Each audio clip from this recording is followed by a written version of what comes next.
Good morning. Welcome to the Thurston County Board of County Commissioners Agenda Setting Work Session for this Tuesday, October 11th, 2022. It's 9:02 a.m. My name is Ty Mentzer. I'm Vice Chair of the Board. Commissioner Kathleen Mejia and Commissioner Gary Edwards are on Zoom. We have County Manager Mira Chavez to my left, Assistant County Manager Robin Campbell to my right. For public virtual attendance, you may follow along on the Thurston County YouTube channel where this meeting will also be archived. We're scheduled till noon. We'll have a mid-morning break, and we're starting with item 1, Homeless Strategies Update. Keely Marino from Public Health and Social Services. Good morning, Keely. Morning, Commissioners. Just a brief update again for you today. So last week, and you may have noticed on Ensign Road, excuse me, that there are a number of vehicles that have been removed, and there are those cement blocks that are there holding those spaces so that no other vehicles move in. So the City of Olympia continues to make progress on the cleaning of Ensign Road. Last week they moved, I'm asking for numbers, but I have not gotten them yet, so I apologize. But I think around 8 to 10 vehicles and about 12 people or more moving into the Quinch Street Village. So that is moving along, and it seems as if they're on track to have it completely cleaned by mid-October, which is coming up. So I unfortunately don't know exactly their plans at this point, but I'm happy to ask my colleagues at the City of Olympia for more specific details. The right-of-way initiative is still moving along. The conversations are kind of at a stalemate right now, just because we've been waiting for Unity Commons to be able to accept folks from rights-of-way. And once Unity Commons is able to do that, we might see more movement in the city center encampments. There's actually quite a number of them tucked away there. So those conversations are ongoing twice weekly. And then this week, of course, is the Regional Housing Council meeting. It'll be at 4 p.m. on Wednesday. This is the shorter business meeting, so there isn't public comment necessarily. It's just a work meeting. But if anyone in the community would like to attend, they can do so virtually by just Googling Regional Housing Council, Thurston County, and there's a link there to register for the meeting. And that is all I have for us today. Commissioner Edwards? No, I'm fine, thank you. Commissioner Mejia? Excuse me. Thank you. Keely, I was wondering if you could go kind of give an overview of the Rhc agenda really quickly, just so the public knows kind of what's being discussed. Sure, I'm happy to do that. Just give me 1 second. I would go over it, but I don't have the agenda. Yeah, pulled no up either, problem. so. I got it right here. I think I have it right now. My Acrobat is not opening. I know that we're talking regular business at the top of the hour, and then we'll be discussing an initiative that has been in discussion at Public Health and Social Services with Interim Public Health Director Kurt Harden and Public Health Officer. Kelly, I have the agenda in front of me if you would like me to walk you through the specific items. Sure. The first, though, is the Camp Sweep kind of task force conversation, which is an initiative that is coming out of public health to look at camp sweeps from a public health perspective. So we'd be just starting that conversation at the Regional Housing Council. We have had a number of conversations within Public Health and Social Services around this initiative. Ostensibly, it would look like the Hazardous Weather Task Force if it were to come to fruition. So we'll be discussing that.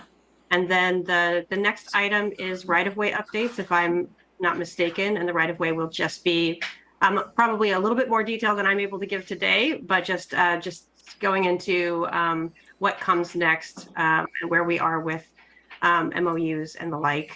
And then the final issue on the agenda, if I'm not mistaken, County Manager, is discussing Arpa updates. So the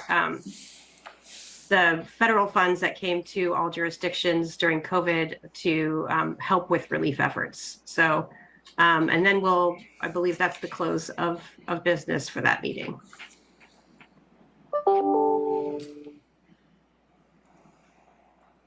Did I miss Thank you so anything? much, Keely. Nope, I think you got it. Keely, my question is about the Quince Street? Is that what they're calling? I know Olympia purchased a property and they were gonna have tiny homes there and maybe, I mean, the mitigation site was gonna move there, I think, and convert into tiny homes, and there was maybe some RVs would be there temporarily or whatever. Can you tell us kind of the status of that site? Like, where does things stand and what's the plan? Sure. So in some of the implementation conversations, it was determined that they would not be keeping any vehicles on site. So no RVs are going to that site, no vehicles are allowed to camp there. No vehicles. However, the Quinn Street Village itself is, I think, nearly complete. It will have about 100 units for individuals to be given that as an option for places to stay. I believe they're around 70% or more, they're not completely full. They're waiting for the construction of some of the final construction on some of those units. Once those units are completed, that will be the point in which individuals from Ensign Road will be cleared finally. So they have a place for those who would like to go to Quinn Street to go. So they're operating, Catholic Community Services is the operator. I believe everyone from mitigation has moved over, and every time that Ensign has gone through a clean, which is twice now, folks have been moved to Quinn Street Village from Ensign who elected to go.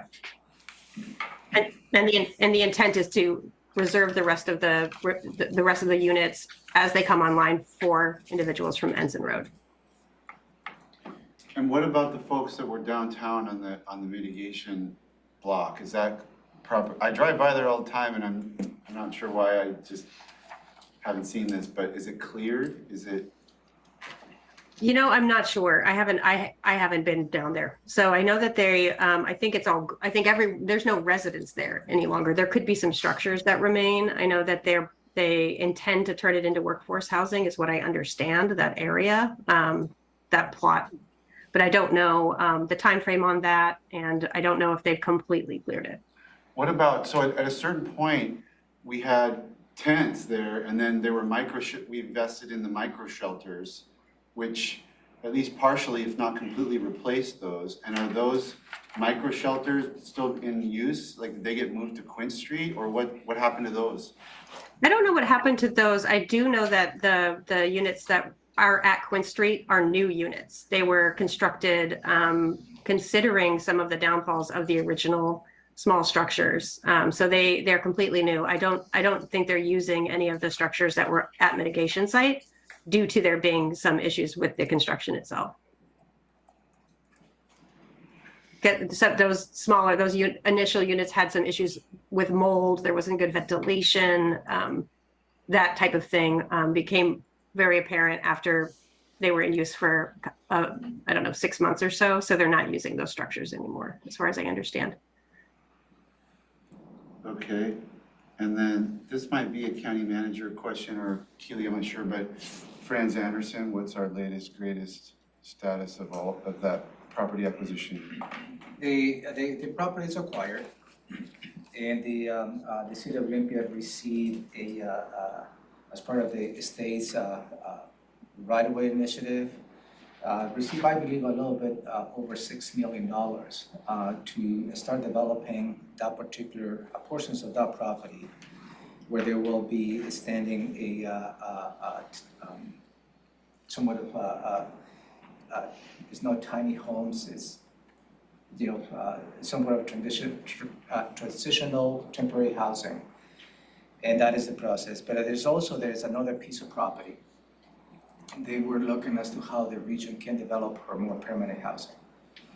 And as you heard on the Rhc Agenda, the Arpa funds, and we're going to be providing an update from the many different jurisdictions, including the county, as to where the Arpa funds will be to support this potential development.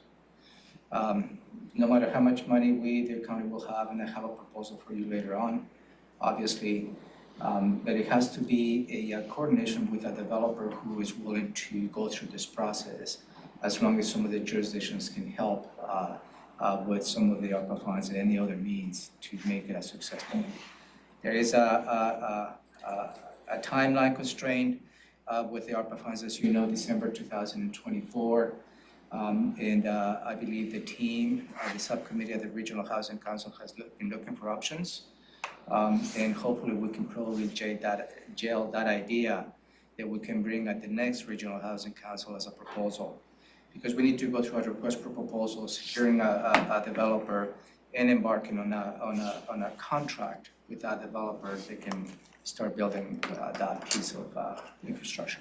That's what I do. Did I answer your question? That's related to Franz Anderson? Yeah. Okay, and then you're saying $6 million coming through the state's right of way? Yeah, the City of Olympia already received for tiny homes. For tiny homes. That's the transitional housing you're Yeah. talking about.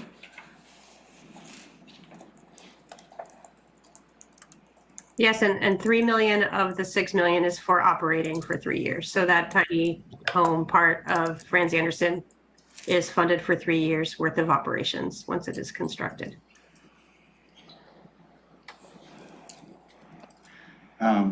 How, do we know how long it would take to get that money deployed? The state's right away.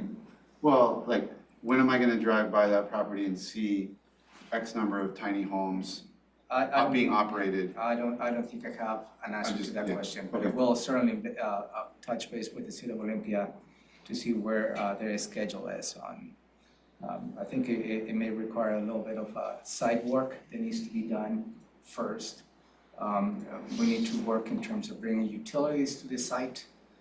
Luckily, the City of Olympia own the utilities, and there's going to be a little bit easier, but it's more of the logistical elements other than just purchasing the units and standing up. It's more the infrastructure behind it. Okay. Thanks, Keely. We're gonna review draft agenda for, already covered, Commissioner Rivers. Yes, you have something else? No. Okay. Reviewing the draft agenda for this afternoon's meeting. Let's see. We will call the meeting to order at 2 p.m. Have the Pledge of Allegiance to be led by Commissioner Edwards. We will approve agenda and board meeting minutes from October 4th. We'll have a presentation from the auditor regarding Cybersecurity Awareness Month proclamation. Yeah, thank you, Commissioner. The county auditor will be attending this afternoon, or you could consider proclaiming October 2022 as Cybersecurity Awareness Month in Thurston County. As you're well aware, the county auditor, Mary Hall, has been extremely proactive in addressing cybersecurity, particularly related to elections. So that will be a good opportunity for the board to acknowledge that effort that the county auditor has done over the last few years. Any questions from commissioners on that? No questions, thank you. No questions, thank you. Okay, the public will have the opportunity to address the board. I received some information yesterday that we may be getting public comment from members of the Lawrence Lake Management District regarding the status of the administrative rules that they are wondering why they haven't heard back about. So I was told we'd be getting public comment on Yeah, that. I appreciate that. As a matter of update, when I raised the issue to the board, I had a conversation with Public Works, and I will follow up as to where the status is. In the proposed revisions to the admin rules that will be presented to the board at some point, and it's coming up. I think the board's tracking the sense of urgency perhaps may not be there because any admin rules, as we have stated in the past, will not apply to Lawrence Lake or Lone Lake until after they reform in 2026. But I think it is a little bit of a sense of urgency for the upcoming LMDs of the Patterson and Offutt Lake. So I just sent an email to Public Works asking for a status, so I will provide the status. Not this afternoon, but next week if the public testimony is such. Any other thing, County Manager, on public comment? You know, I really don't want to guess anymore about Okay. public comment. It's just, you know, All right. I think you will receive certainly a public And comment. then County Manager's update, and is there any follow-up you're gonna provide? Yes, I have a follow-up to the public testimony that you received from Mr. Mesmer. And he is the veteran who provided a testimony before you stating of his qualifications for a senior or disabled property tax exemption. He provided that testimony to you. I have followed up with the assessor's office as the assessor is as an independent elected official, works with all the different exceptions related to the property taxes. And as of yesterday, staff from the assessor's office has reached out to Mr. Mesmer to help him facilitate this exemption. So I will report on those terms this afternoon. Any questions? Commissioner Evers?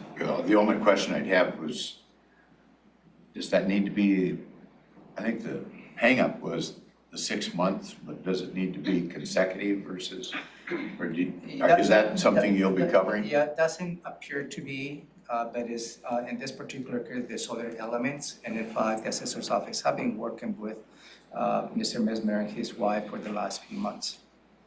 So there's other elements within that conversation. The assessor's office will be reaching out to Mr. Mesmer.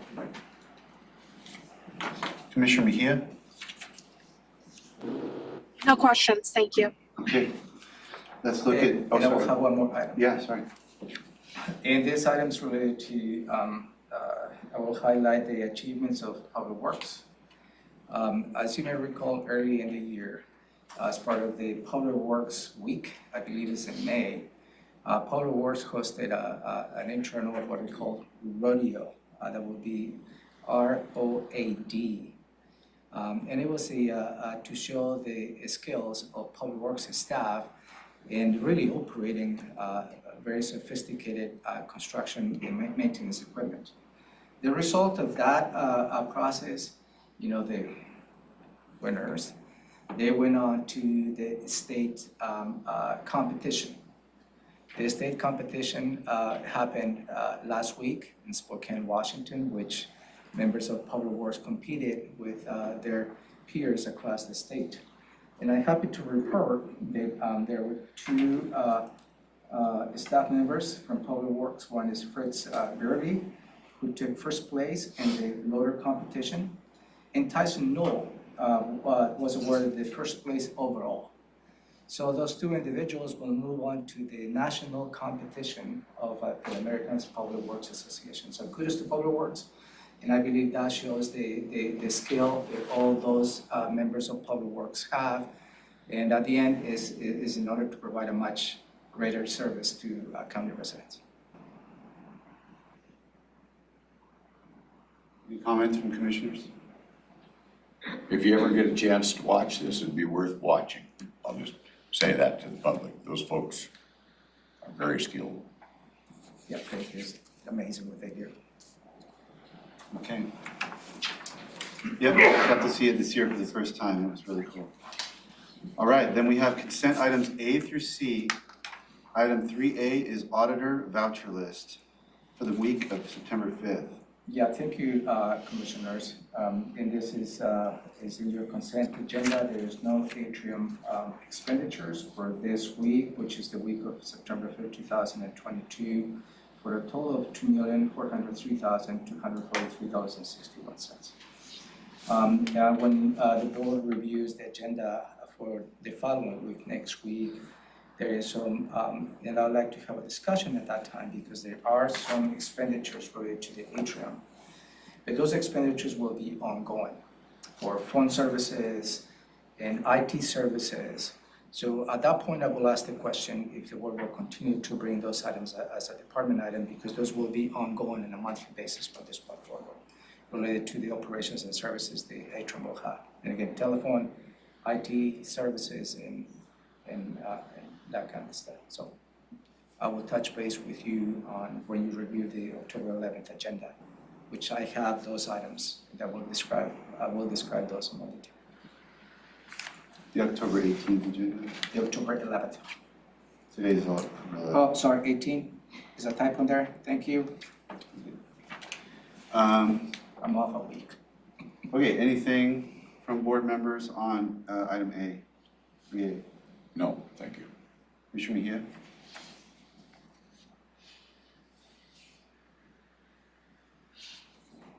No, thank you. Okay. 3B, Human Resources, Resolution Establishing Positions with a whole lot of numbers and letters. Yeah, last week when the board reviewed this particular item, this is related to the backlog positions. Early in the year, the board created the positions to deal with the backlog and the courts as a result of the COVID-19 emergency. Those positions are covered by the Arpa funds. And there's two elements on this particular action. One is to extend the positions that you created, the board created early in the year, to extend the end date to December 31st, 2024. And through the conversations with the partners of the law and justice, they said the difficulty of securing those positions because they have an end date of this year, of 2023. Having an extension 2024 gives a little more capacity to recruit those individuals, attorneys mainly. And also the two new positions as part of this action is related to dealing with the district court backlog. In those positions, there is an attorney and public defense as well as an administrative assistant, legal assistant, public defense as well. And those two positions will be keenly dedicated for the backlog in district court.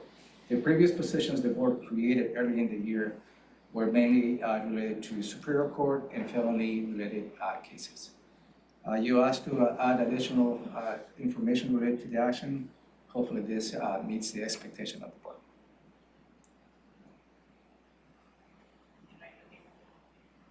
So this is a consent agenda, so you will not be reading those numbers, by the way.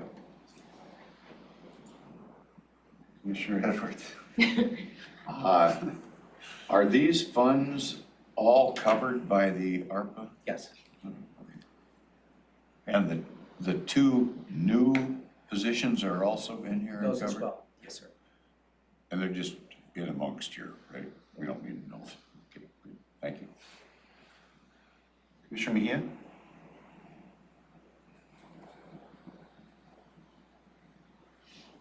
No, thank you. Okay. I don't have any questions there. 3C is Human Resources Resolution Setting 2023 Medical Benefit Contributions. Thank you, Commissioners. This is a follow-up to the September 28 briefing where Human Resources presented to you some of the options for medical benefits to county employees. The board provided direction at that point to set the what it will be the base coverage for county employees. I believe the board took an action to not to increase to the great extent the cost the employees pay for healthcare benefits. And this is a formal actions for you to consider setting the 2023 benefits. And this will be the premise in which Human Resources will go through the open enrollment, which happens in the month of November. Commissioner? No questions, thank you. Commissioner Mejia? No questions, thank you. All right, let's go to item 4, Community Planning and Economic Development to set a public hearing on docket item A24, Emergency Housing Ordinance Code Update. Thank you, Commissioners. I believe the board is aware. The board has taken several actions to implement an interim emergency housing regulations. It has been renewed several times. And early this year, the board put on the development code docket for you to consider having a more of a permanent emergency housing ordinances as opposed to an interim. This particular action is for you to consider setting a public hearing for November 8th, 2022 at 3:30 in the afternoon for you to consider taking public testimony on this proposal. The Planning Commission reviewed this item in the work sessions of November 17, 2021, July 6, July 20, and 17, and September 7, 2022. And the Planning Commission set a public hearing on August 7th. And the Planning Commission has provided a recommendation on a 7-1 vote to recommend approval of the proposed code amendments with some modifications. I believe the board went through the modifications with the staff. And again, before the board consider taking an action, you need to set the public hearing. And this is the purpose of this item.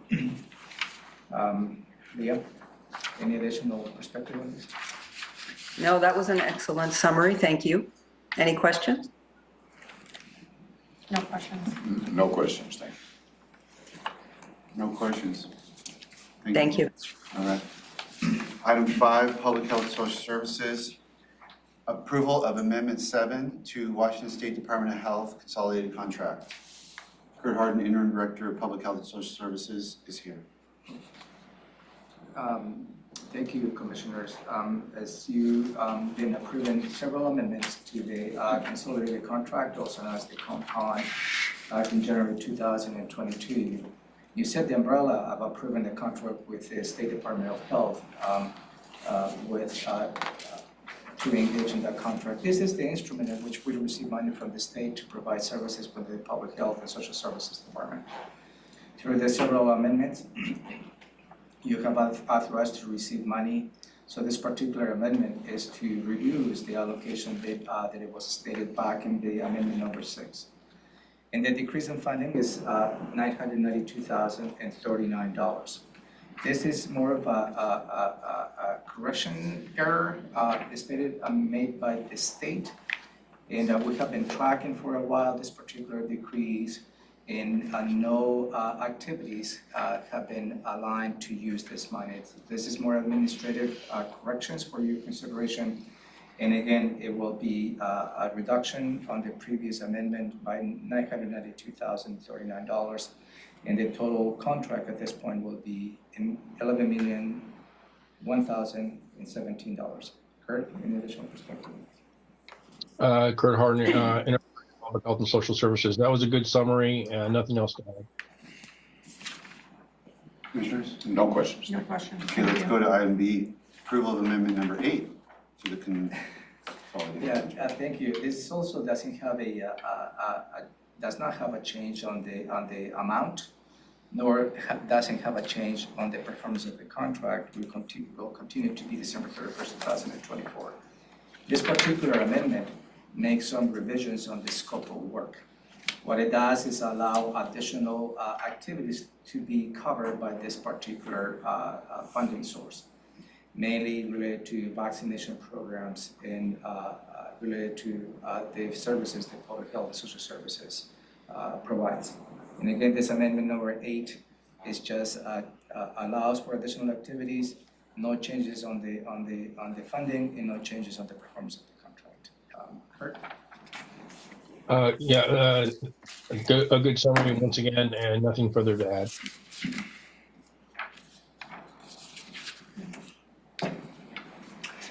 Yes, has this anything to do with mandates of vaccinations?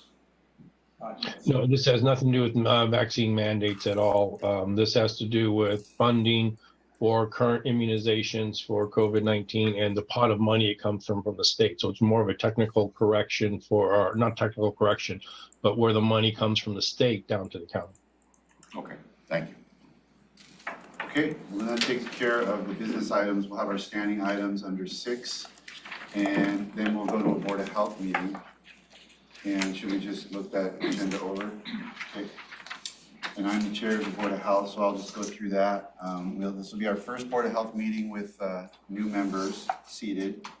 The Board of County Commissioners is no longer a quorum of the Board of Health, so but we should just look at what will be covered. We'll call the meeting to order at 3:30, approve agenda and meeting minutes. We'll have a presentation regarding Board of Health orientation by Kurt. Kurt, why don't you just kind of give us a thumbnail of what you intend to cover? What's the intent of this item? The intent of this item is to do an overview of public health and public health in the community. For those who were in attendance at the conference at the end of August over in Spokane, you're going to see some very familiar information because a lot of that information came out of the conference. But what it's designed to do is show the new Board of Health members what is public health versus what is health care.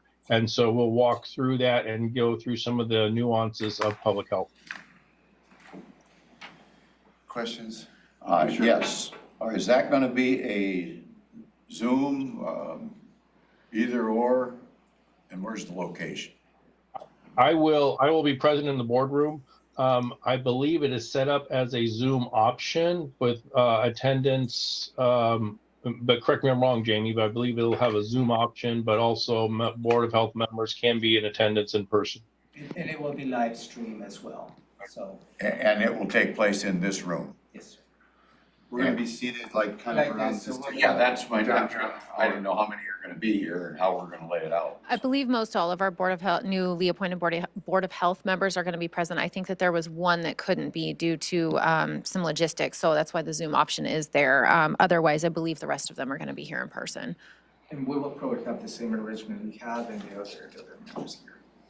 And depending on the chairmanship decision that you may have this afternoon, then the seating arrangement will be a little bit different. If I may. And we already have the nameplates. This for is the each hot one. seat right here. That's what I see. Okay, and then the timing there needs to be changed because there's 3:35 will not be right. But there will be the opportunity at some point for the public to address the Board of Health. Right, I see what you're saying, yeah. I don't know, we may want to, well, can't change the book, can't change the. Moving forward, I think we should change the times. I mean, we don't need to include the times in which any particular item will be addressed, as similar to what the Board of County Commissioners agenda. It provides a little more flexibility, it doesn't provide any unrealistic expectations for the public as to when the particular item will be heard. And in this case, burying the public comment in the middle of what's essentially business items doesn't make any sense. So anyway, that's for a later agenda to worry about. I do have a question. Yeah, sure, go ahead. Are we gonna be changing the time of the meeting? You say if we're not gonna have it at 3:30, we're gonna have it as soon thereafter, or what's gonna be the deal there? So this meeting is scheduled for 3:30 this afternoon. Yes. I'm hoping the Board of County Commissioners be well and before, so we can do a little bit of logistical changes in the room. Sure. But moving forward, that will be part of the conversation the new Board of Health will have to discuss Okay. this afternoon. That's on the item agenda, so. Yep. Okay. So then we'll go through officer designation. So the Board of Health will discuss officer positions. This is to get a new chair and vice chair. Okay, is that right, Kurt? Correct. That's to determine the chair and vice chair. Those are the only two we need, and it's one-year positions, starting whenever they get appointed, so potentially October to October. Right? I'm just confirming what I think we've discussed privately. Okay. The next item would be discussion about regular date and time for Board of Health meetings. And this is kind of looking at, traditionally we've done it at 3:30 on the Tuesday following Board of Health or Board and County Commissioners, and we just need to discuss if that's what we want to. Yeah. And that's what Commissioner was asking. Questions about that? No questions. And then item C is labeled Subcommittee Establishment. Board of Health will discuss potential establishment of subcommittees to assist in determining future agenda topics. I do have a question. I do have a question on that one. Kurt, why don't you tell us what your. Sure. The intent of this is to have the Board of Health determine if they want to establish subcommittees or ad hoc committees for certain parts of public health. In other words, there's a number of areas in public health that could be broken down into sub discussions, but that's for the Board of Health to determine if they want to do that or if they want to have everything at a Board of Health level. One area could potentially be, and I've seen this done in other committees or boards, is to have, as an example, a budget committee that works with the department to help get the information as the department develops a budget, briefs that budget committee on the budget development, and then the budget committee comes back and briefs the entire board. With an 8-member Board of Health, that might make it more streamlined, but that's just an example if that's what the Board of Health wants to do. Well, it seems like the pressing issue is about how we're going to develop agendas from, we could add subcommittees later, but I think the reason this is on this agenda at this time is we need a process for developing agendas, because it can't just be us. We're not, unless the Board of Health makes us the subcommittee for building agendas.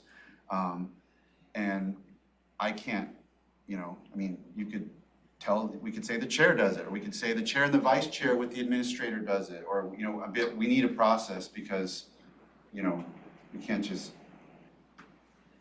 Right, and this is really more of a conversation among yourselves. I'd just like to clarify the example that Kurt provided. The finances of the public health services will be something the subcommittee can look. But eventually, the Board of Health only provides recommendations to the Board of County Commissioners, to you three, because the three of you are the ones who approve any budget related matters. I mean, getting some feedback on the budget proposals by public health is always helpful to engage some of the Board of Health members. But also there's an opportunity for you to consider having subcommittees related to environmental health. Do you like to subcommittee to deal a little more, dive a little more in detail related to septic systems, related to restaurant inspections? If there is those conversations, and an opportunity for a subcommittee to bring policy recommendation to the entire Board of Health. So that is really the gist of the subcommittee's proposal. This is just a forum for the Board of Health to have those conversations. I guess it's not a question, but more of a concern. I understand what Commissioner Menzer is saying, and I understand kind of the need for there to be a subcommittee to set future agendas. I think it's too early to set subcommittees for other different things. The reason is I remember when I joined the Board of Health, it took me a couple of months to really catch up and know, like, what is the Board of Health? What is our duties and responsibilities? And I think placing people on subcommittees when they don't even know their role as a Board of Health member is just going to kind of complicate things more, especially because, we know the different aspects of environmental health, septics. We know just the different things that we have to go through, and coming straight into this, and I don't think you really do. I know I didn't, but I understand for an agenda setting subcommittee that makes sense to me. Thank you, Madam Chair. At least from staff's perspective, there's not an expectation for the new Board of Health to set assignments in subcommittees this afternoon. It's just to explore the concept. And you're absolutely correct, whether a subcommittee is formed down the road, because at this point, staff doesn't have any proposals for subcommittees. We provided to you just an example. And they said in the agendas maybe something that you may consider, but down the road, is there something this concept can be explored further by the new Board of Health? That is really the gist of the conversation this afternoon. But again, the staff doesn't have already a list of subcommittees that we should be presented to you this afternoon. Commissioner Mejia covered everything I was going to cover. Yeah, I agree with Commissioner Mejia as well. I think, in the climate context, we have the chair and vice chair and the administrator meet up to set the agenda. Works pretty good. Unless somebody's got a much better suggestion, I would give me my suggestion. And then the idea of that, just to get people thinking, like, these are something we can do, and think about topics that you may want to chew into later. But yeah, I wouldn't want to go much further than that. Robin? Just two questions. First is it the intent to develop a charter on how the Board of Health is going to operate? It will be, in lieu of a charter, a resolution needs to pass by the Board of Health, outlining How they're going to operate? So, and that's a good point. Thank you, Robin, because this afternoon, I'm not expecting the Board of Health to take a formal action. There's no formal actions on you today. You couldn't take an action because this is a special meeting, so you couldn't change the agenda.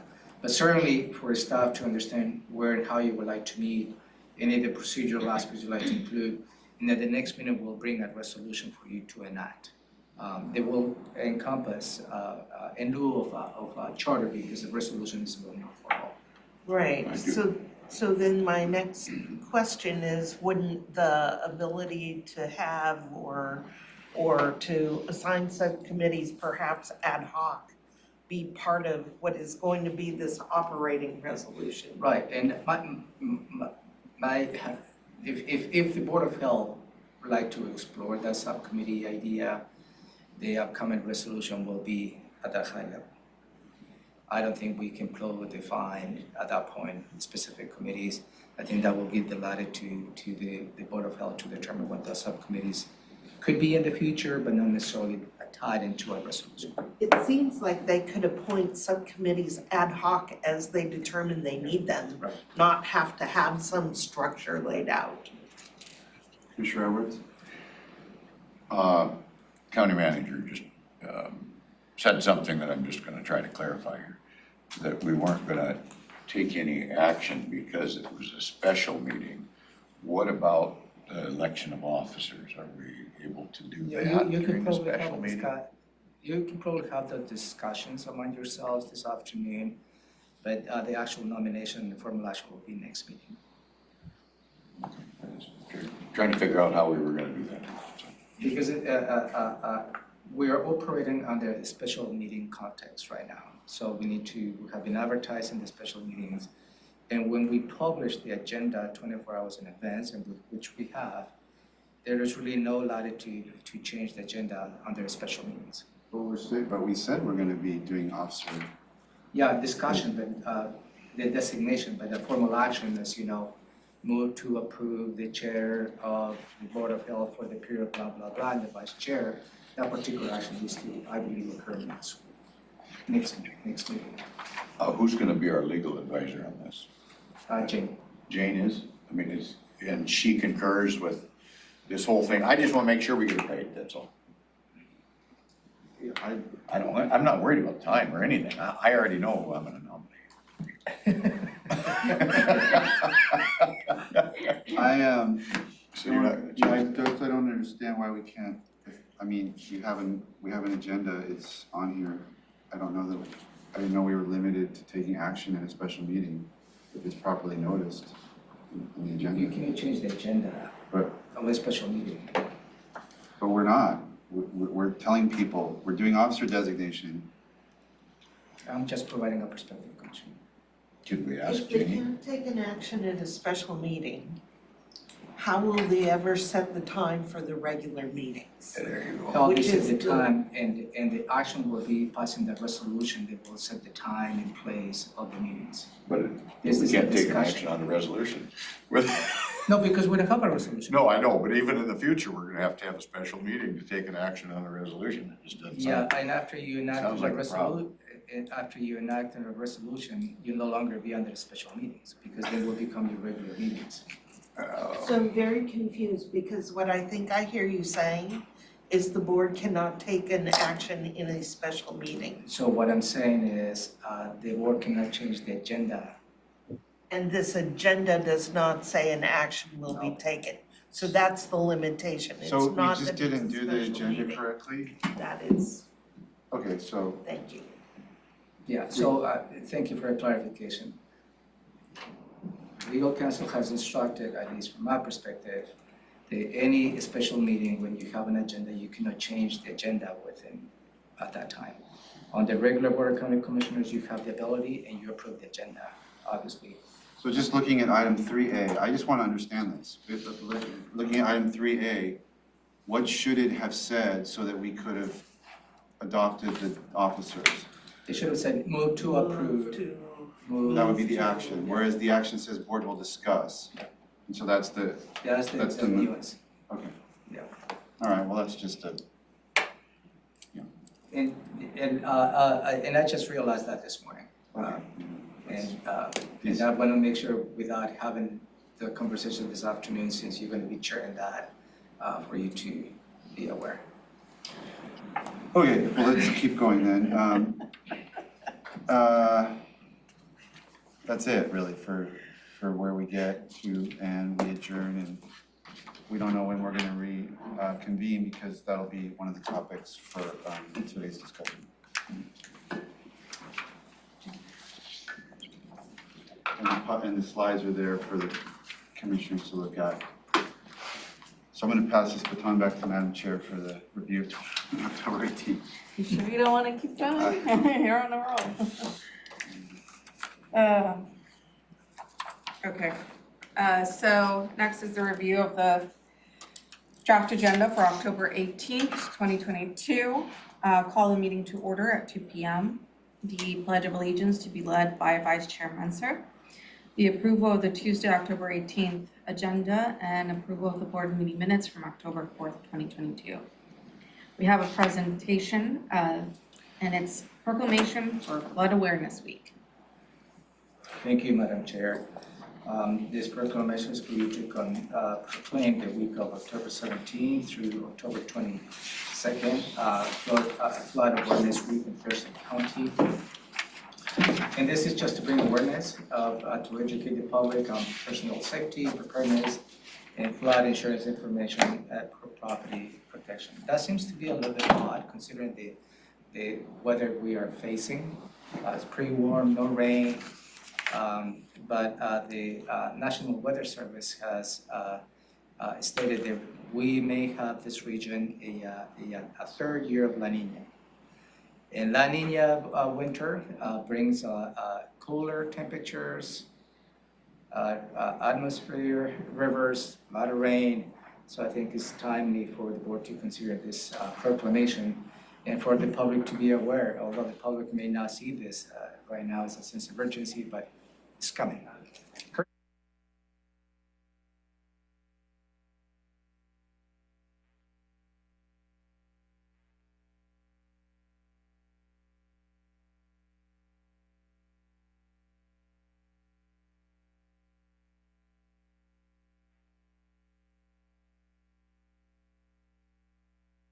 Past 30 years, floods have claimed the lives of about 90 people annually, caused about $8 billion in damage, and that's nationally.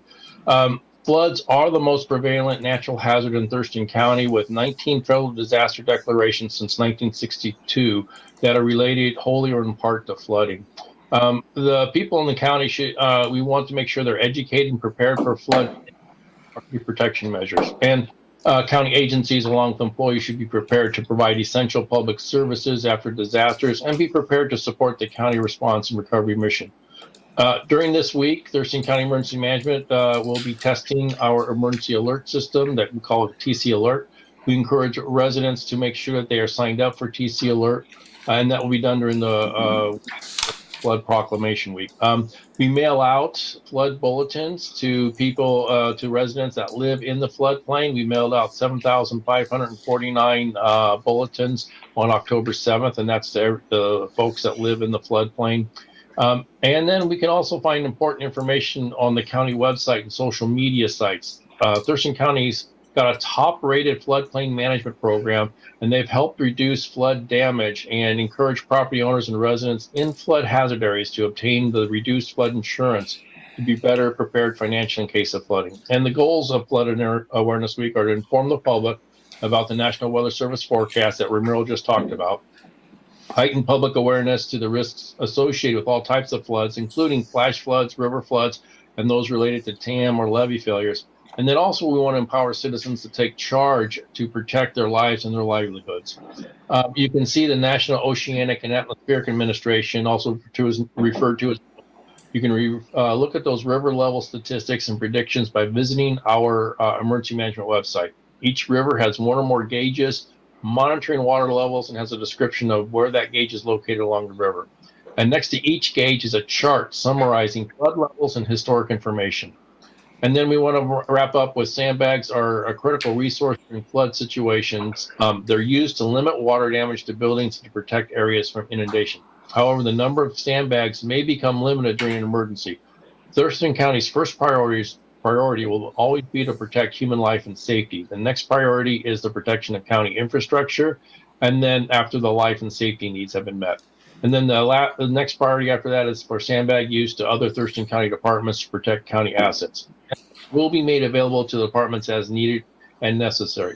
The county does not have the capability or authority to provide direct sandbag distribution to individual residents. If you have any additional questions, please feel free, and we'll talk to the public to contact the office as we push on. Thank you, Kurt. And that's my summary. Okay, questions, Commissioner Edwards? Is the state also designating during this same week? I will verify that and have an answer back for you by next Tuesday. I'm not sure off the top of my head.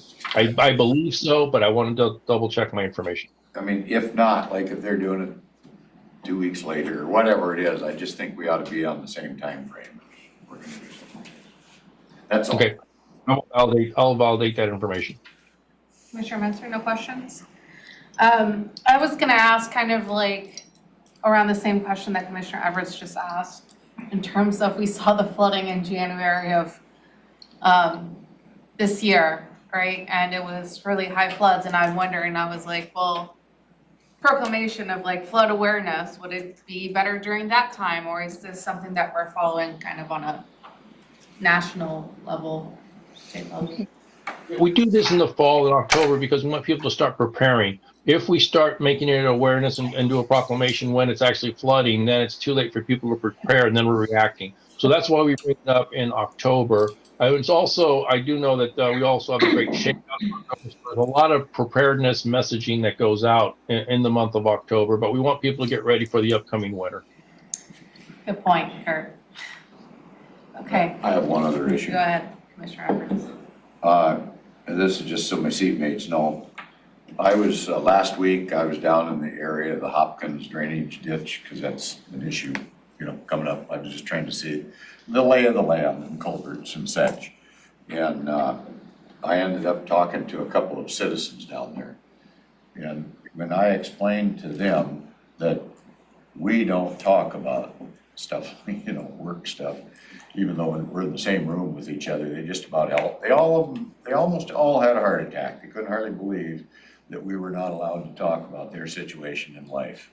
So I did explain that if it's on the agenda, such. But anyway, so I said, well, you know, I can't share your concerns necessarily other than in a meeting like this. I'm gonna bring it up. So you might get some phone calls about that particular topic. And I just want to give you a heads up on that, okay?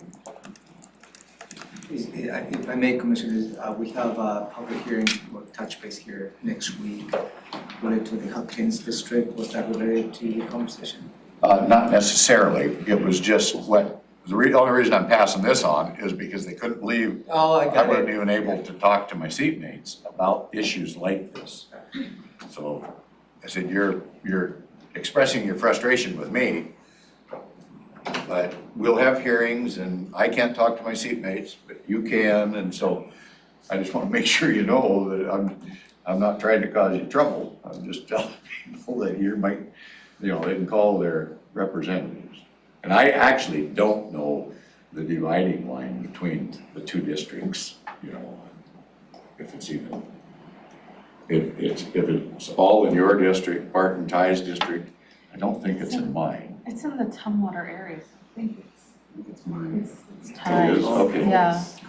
I thought maybe the center. While you're on that topic, there's an area, you know, Scott Lake neighborhood, and it's in my district. It's not that far. I'd have to get the maps out. It's not that far from the Hopkins district. So they've got flooding on their roads. And back when I first took office, they had a project on the Public Works list, down the list a little way for cold wet.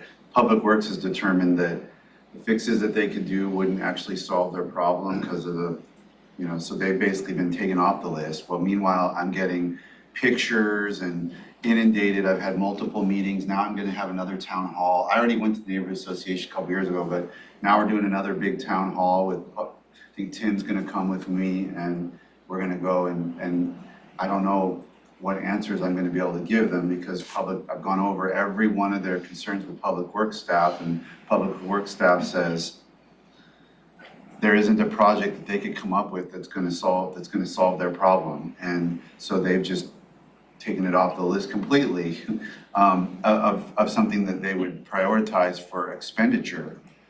But I got mountains of photos from the community of flooded roads and backed up culverts and stuff, so I don't know exactly, just, you may hear about this, cause you know, we're doing this town hall thing in November, we have a date set in mid-November, but it's another area kind of with similar related stuff going on with flooding. Because I believe there is a ditch district also.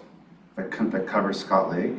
Yeah, I think it's the Scott Lake Ditch District. I have not dealt with any ditch district. I'm dealing with the neighborhood. I don't want to hear about another ditch district. So, This is a that's what neighborhood I think association. that there is a Scott Lake Ditch District, I believe. And I don't know if it's in the area that you're talking about is related to their responsibility or not.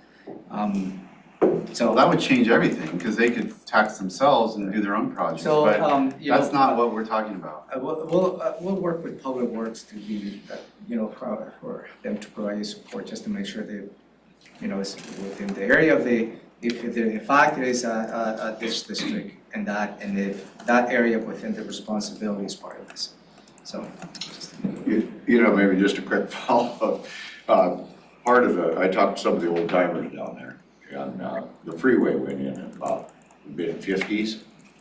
And they actually are alleging that the freeway was never put in properly with proper drainage for the Hopkins district, and the culvert under there is too high for what it should be. So it's gonna entail the state and the county and the ditch district and the city of Tumwater. It sounds like it's gonna be pretty complicated as this thing progresses.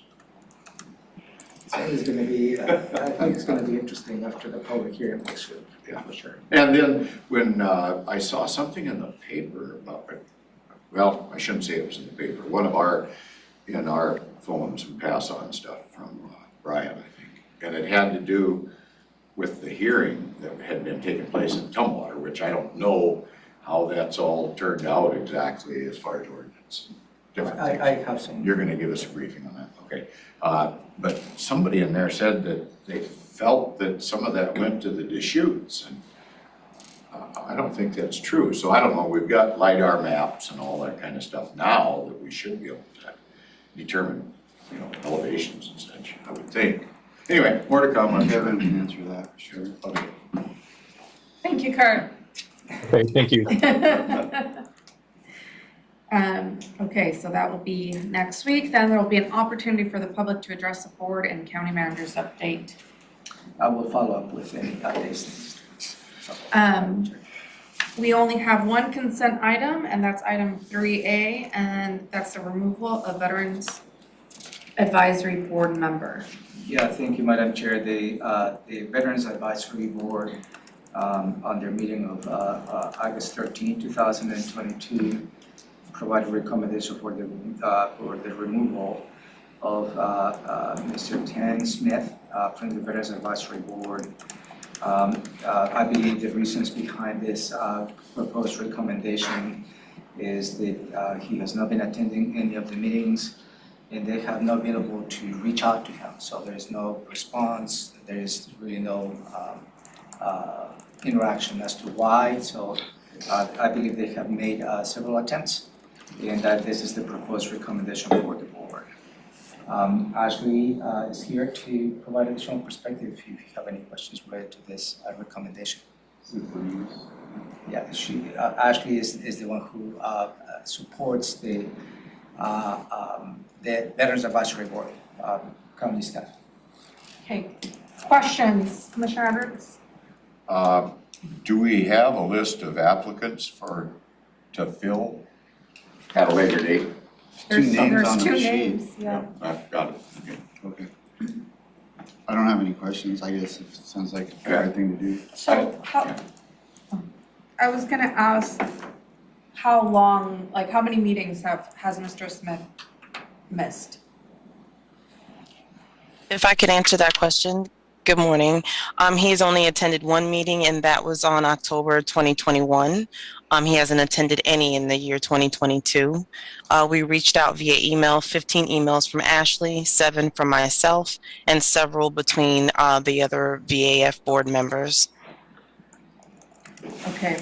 Sorry, I call you Ashley and Denise, my apologies. No problem.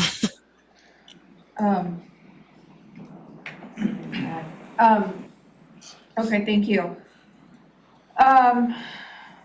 Okay. So, and this advisory board meets on a monthly basis, so since October of last year, hasn't been attending. Yes, it's quarterly actually for our regular meetings, but we speak weekly in providing assistance to veterans. There are emails with board discussions that go through, and he hasn't responded to any.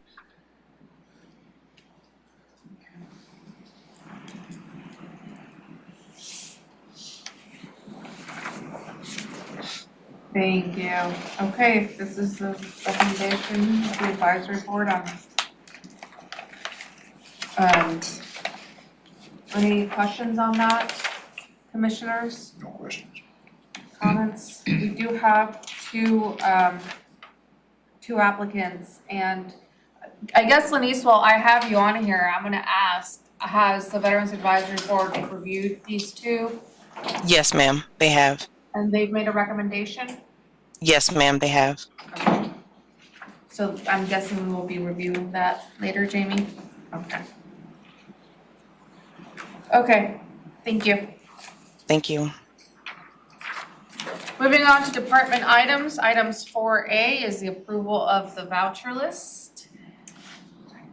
So, I'll pick this up. Oh, Ramiro's back. Sorry. For the voucher list. Okay, thank you, commissioners. For your consideration, this is the approval of voucher list of September 12, 2022 for a combined amount of $1,775,715.42. The reason as to why it's a department item, there is some expenditures related to the atrium. As I briefly stated to you when you reviewed the previous agenda, this is not necessarily related to any tenant improvements, and we're going to see some of the charges coming in on a monthly basis. In this particular voucher, on page 24, there's a total of $115,324.20.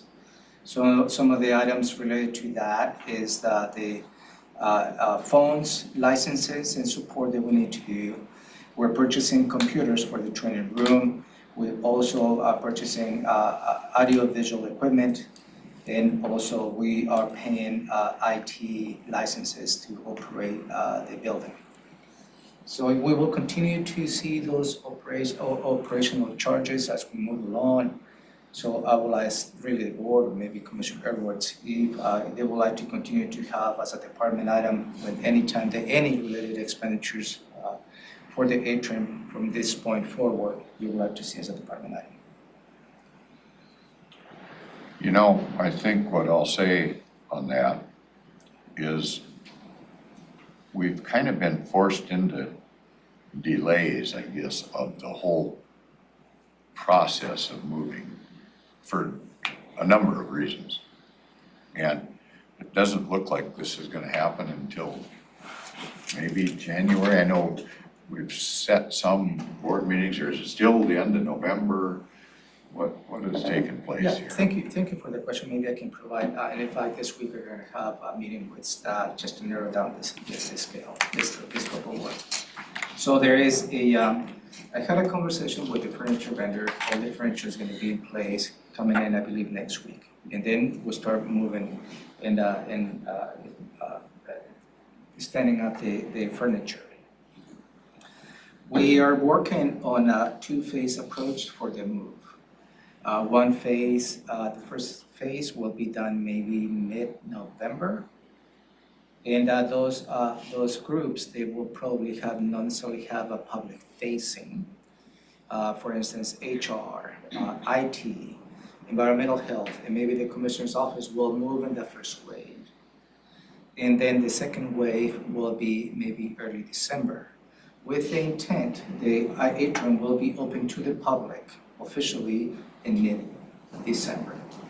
When you're recalling, the board took an action to move their meetings of the Board of County Commissions to begin on January 1st, because we didn't want to create a confusion for the public, because right in the midst of, from this point all the way to December 16, I believe, when you approve the budget, we didn't want to move your boardroom to the new building, it would create confusion. So your normal Board of County Commissioners meetings will continue to be in this room until December 31st, 2022. But perhaps the office of the county commissioners will physically move in mid-November. I guess I kind of feel like I'm at the Alamo. So my principles are against it, and I've made it clear that I'm not in favor of this. But on the other hand, at some point, and I think that point is when we finally make that move. That's probably where I'm at as far as the inevitable. Because I guess I want the lights to be on if the office is gonna be there. Let's just put it that way.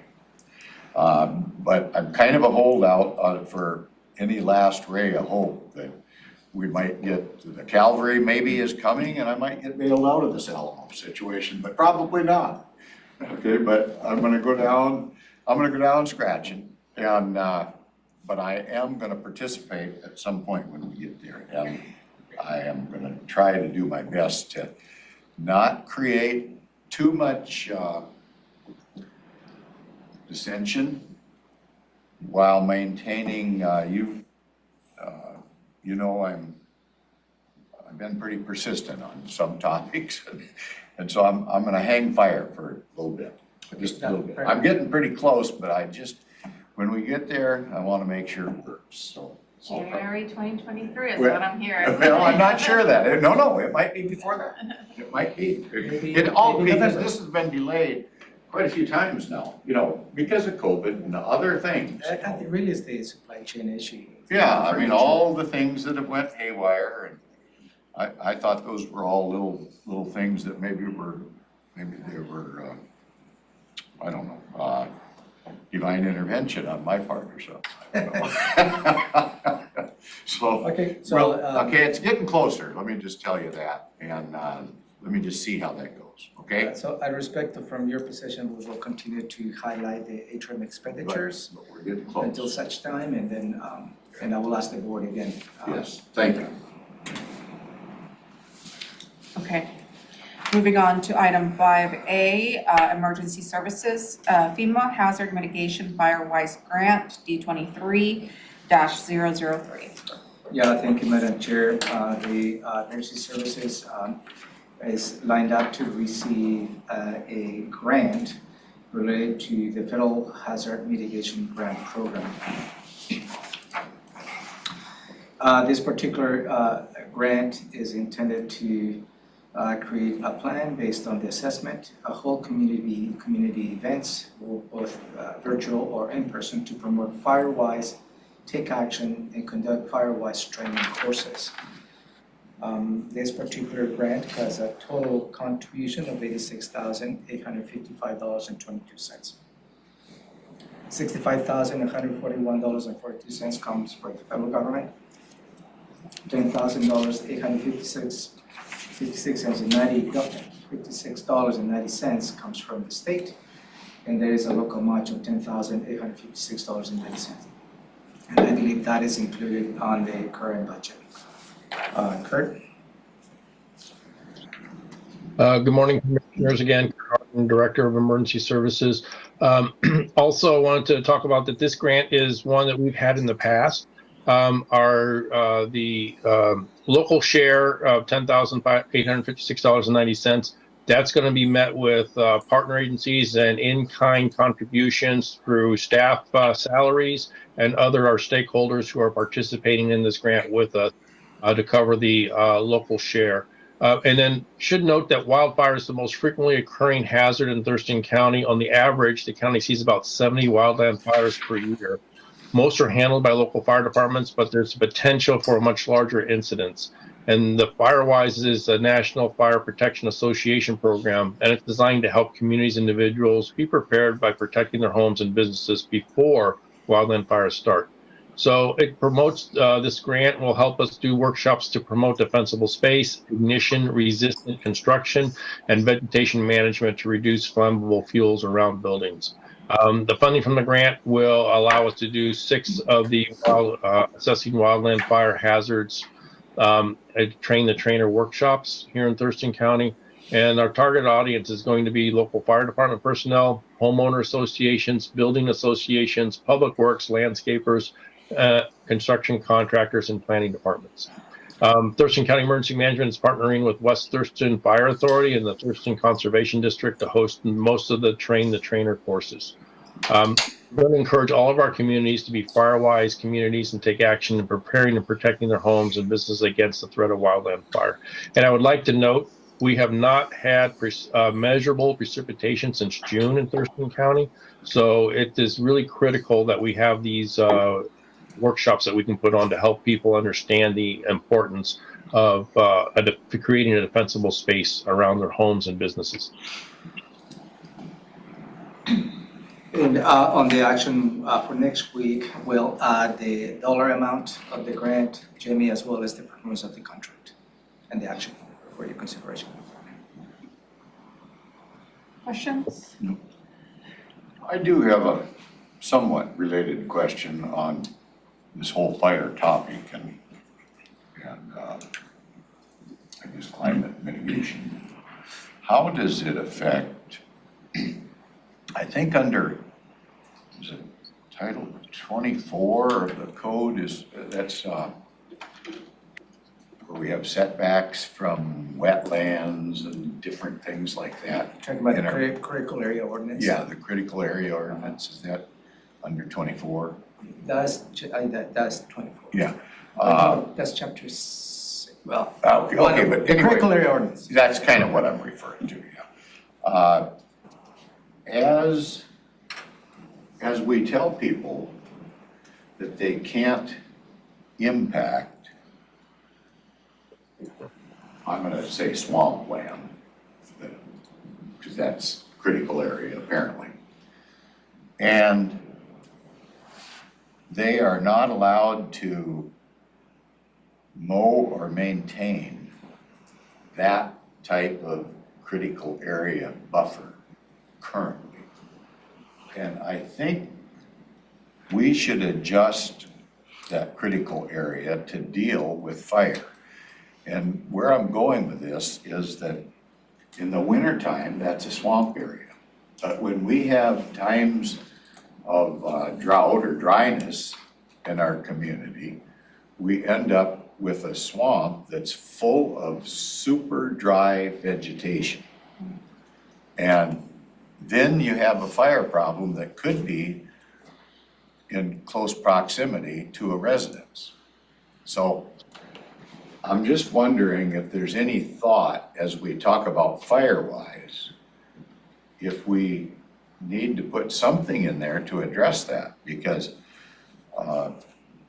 even just normal fire safety in the woods, they always refer to, well, we had a lot of rain this spring, we had a lot of growth, and now all that growth is dried out, and that's the fuel for these fast-moving fires. So I don't know, Kurt, if you're the one to ask about that, but are we trying to think ahead? I like to think that we're not quite managing the forest right, because I think we ought to be logging in strips or something so the fires can't move so freely and, you know, burn up so much real estate. So I'm applying that same concern, I guess, to the homeowners. So do you know anything about that? Is there anything to do with fire-wise prevention that allows a homeowner the authority to do something different to protect their home? Let me, Commissioner, talk with the subject matter experts for the critical area ordinance, because I don't have all the details for that, but I will look into that, get with them, and we'll get an answer back to you. Okay. Thank you. Okay. Okay, thank you. With that, we'll move on to information technology. Item 6A, authorize the IT director to purchase a dedicated Lumen network circuit for Sheriff's Field Office Bureau. Yeah, thank you, Madam Chair. A little bit of history. The Sheriff's Office has the Field Operations Bureau located in Tumwater and the New Market area. And over the last few years, connectivity to the internet has been somewhat of an issue. First, they have an analog system that was a little cumbersome years ago. Then we move into somewhat of I believe we piggyback on an antenna from DOT to enhance the connectivity to the Sheriff's Office. That has helped. And finally, I think this is more sustainable way to be able to have a fiber optic get into the facility itself. And so here we are. I believe this is a proposal for you to consider, is to get into an agreement with Lumen to provide the gigabytes necessary to for the operations of the Field Operations Bureau in Tumwater. This is an actually hard line and fiber optic line, I believe, getting to the building. So we're not relying on that antenna type of system. This proposal has a contract amount $36,640 with over a 3-year term. And the Sheriff's Office, I believe, is going to be paying for the first year. And after the first year, this will be part of the regular IT rates as we move along and build into the ongoing system. Dennis, did I cover pretty much this item? Like to add anything else? Good morning, Dennis Osorio, IT Director. You covered it really well. I just wanted to state that this wasn't even an option before. So we reached back out to Lumen, and they now are putting services in that area. So that's another reason why we might have did this even prior if it wasn't an option before. Questions, Commissioner Edwards?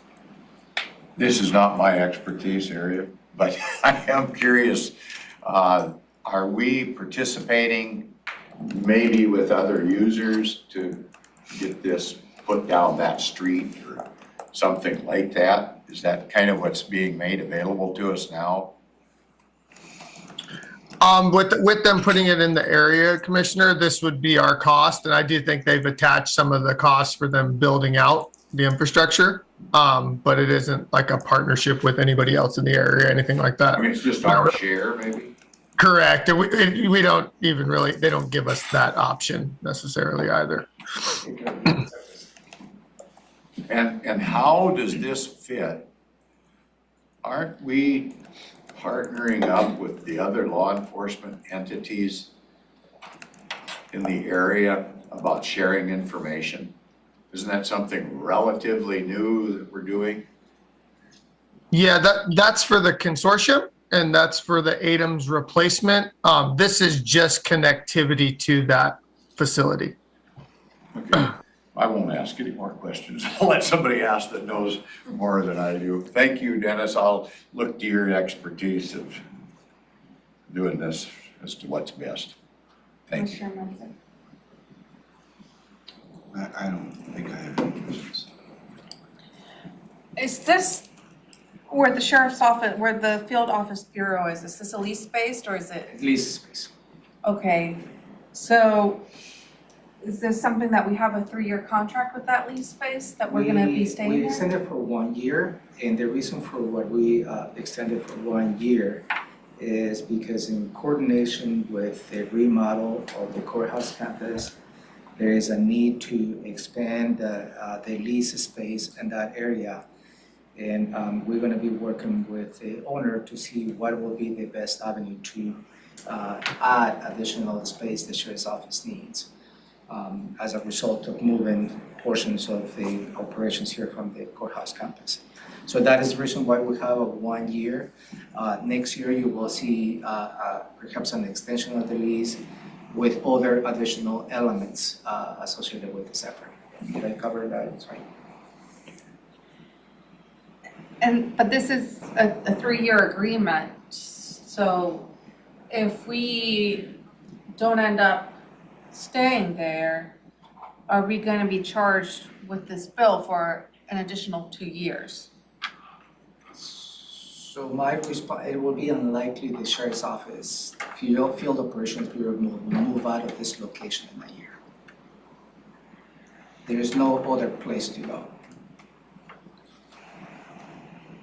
Okay. It is highly likely that the agreement that we sign will be at least for 5 more years.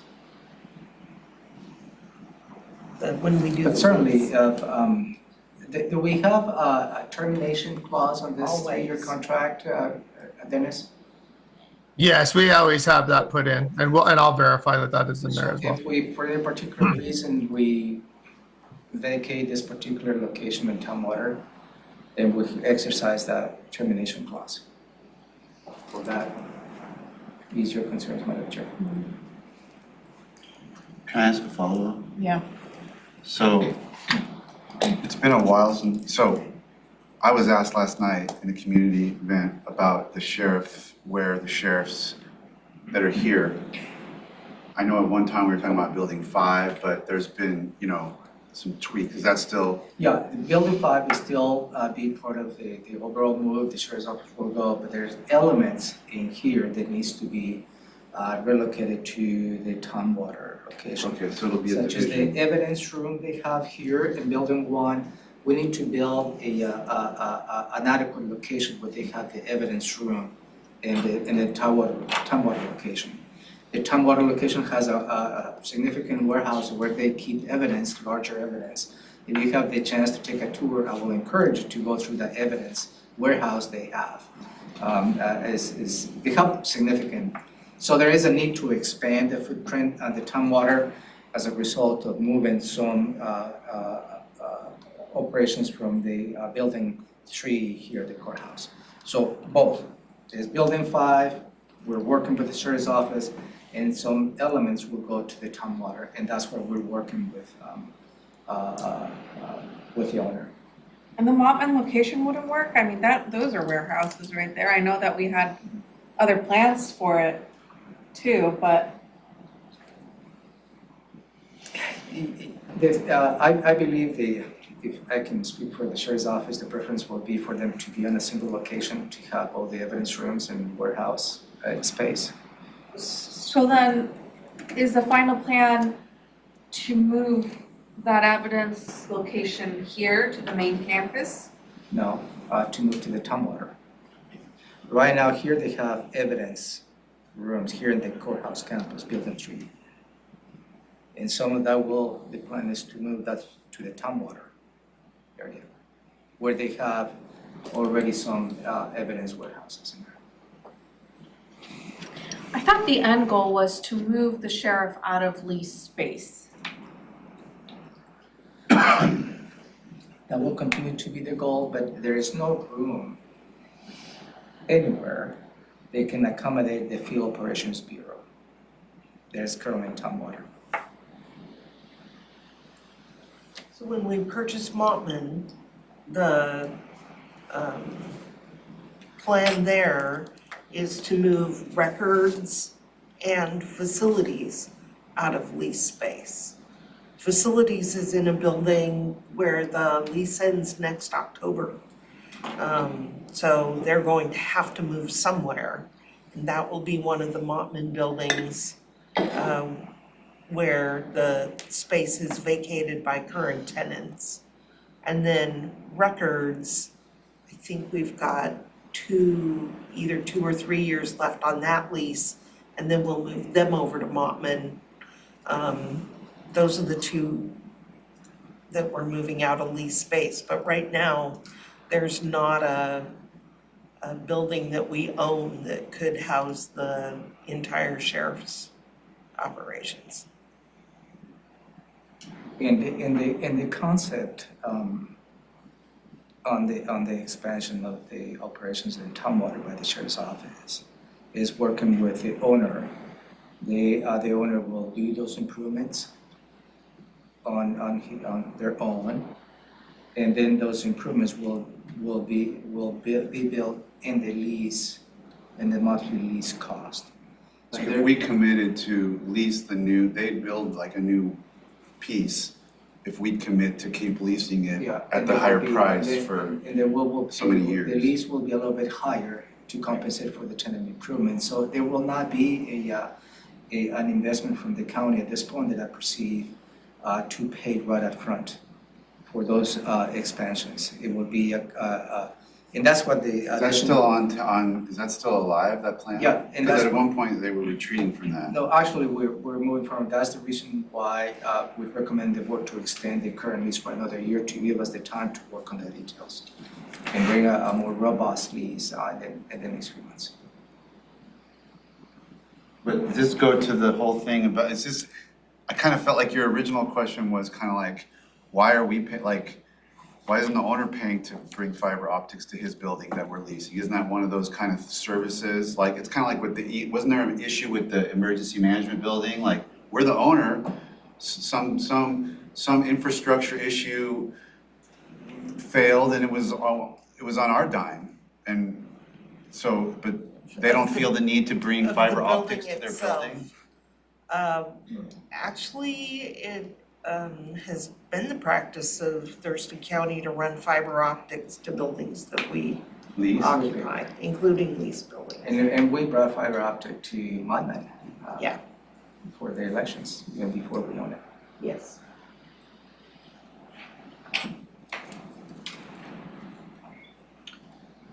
If it were the building itself, You're not it would be gonna the get an intelligent conversation landlord. out of me on this particular topic, Madam Chair. Did I answer your question, Madam Chair? Yeah. I understand your concern, but I don't think that, we are working with government, so the bureaucracy is gonna take more than 3 years, I'm sure, no matter what we do to get something done. And so I'm not too worried about that portion of it, because I see government moving at its normal snail pace, and I don't see it hurrying up any. So that's not unique to Thurston County, it's just government. It's the way we are. Okay. I would say if we were to build our fiber out to there, it would be significantly more expensive than this. Okay, well, let's move on to the next item, Dennis, item 6B, renewal of OpenGov maintenance and licensing. Thank you, Madam Chair, for your consideration is to continue with the contract with OpenGov for the maintenance and licensing. And this OpenGov is a reporting and transparency platform that we use. And from the survey, I believe, that we have in place related to the budget, all the way to as to how we provide information on the budget related to the citizens. I believe OpenGov has been a very effective tool for all the citizens because allow it to get into the budget itself and just pick and choose what they'd like to see and run reports on their own. And I believe some citizens have come to you and provided copies of those budget reports to you in the past. This is a valuable tool, and again, this is for your consideration to continue this partnership and for the next 5 years. For the total, I think is it a yearly cost of $53,000? It is. The yearly cost of $53,479, and again for 5 years. It's already included on the IT rates. It's already included in the budget, and this for your consideration is to authorize the director of IT to sign this maintenance contract. Go ahead. When you say maintenance contract, does that mean like licensing? Is that License most- and maintain and mostly? provide the technical support from the vendor.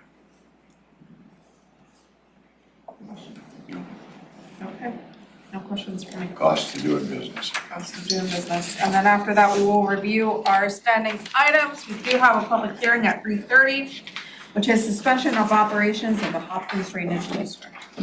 Yeah, thank you, Madam Chair. The agenda that you see for the Board of County Commissioners is somewhat short, depending on the public testimony you may receive. Hopefully it will end on time. I do expect significant public testimony you will be receiving with this particular public hearing. This public hearing is related for the board to consider suspending the operations of the Hopkins Drainage District number 2. That is on the public interest. As a matter of background, I get to your earlier question, Commissioner. Back in June 2022, the Ditch District published an official notice of hearing. It is scheduled to be held on July 9, 2022, which subsequently they rescheduled for August 26, 2022, to take public testimony on a proposal to impose fees and charges for properties located on the preserve at Townwater Place Housing Development. The preserve, the Townwater Place is a housing development. They includes 545 residential homes. They have been developed over the last 15 years. How many? Over the last 15 years, they have been. 15. Yeah. And it's located within the municipal boundaries of Townwater, but it's located outside of the boundaries of the drainage district, Hopkins Drainage District.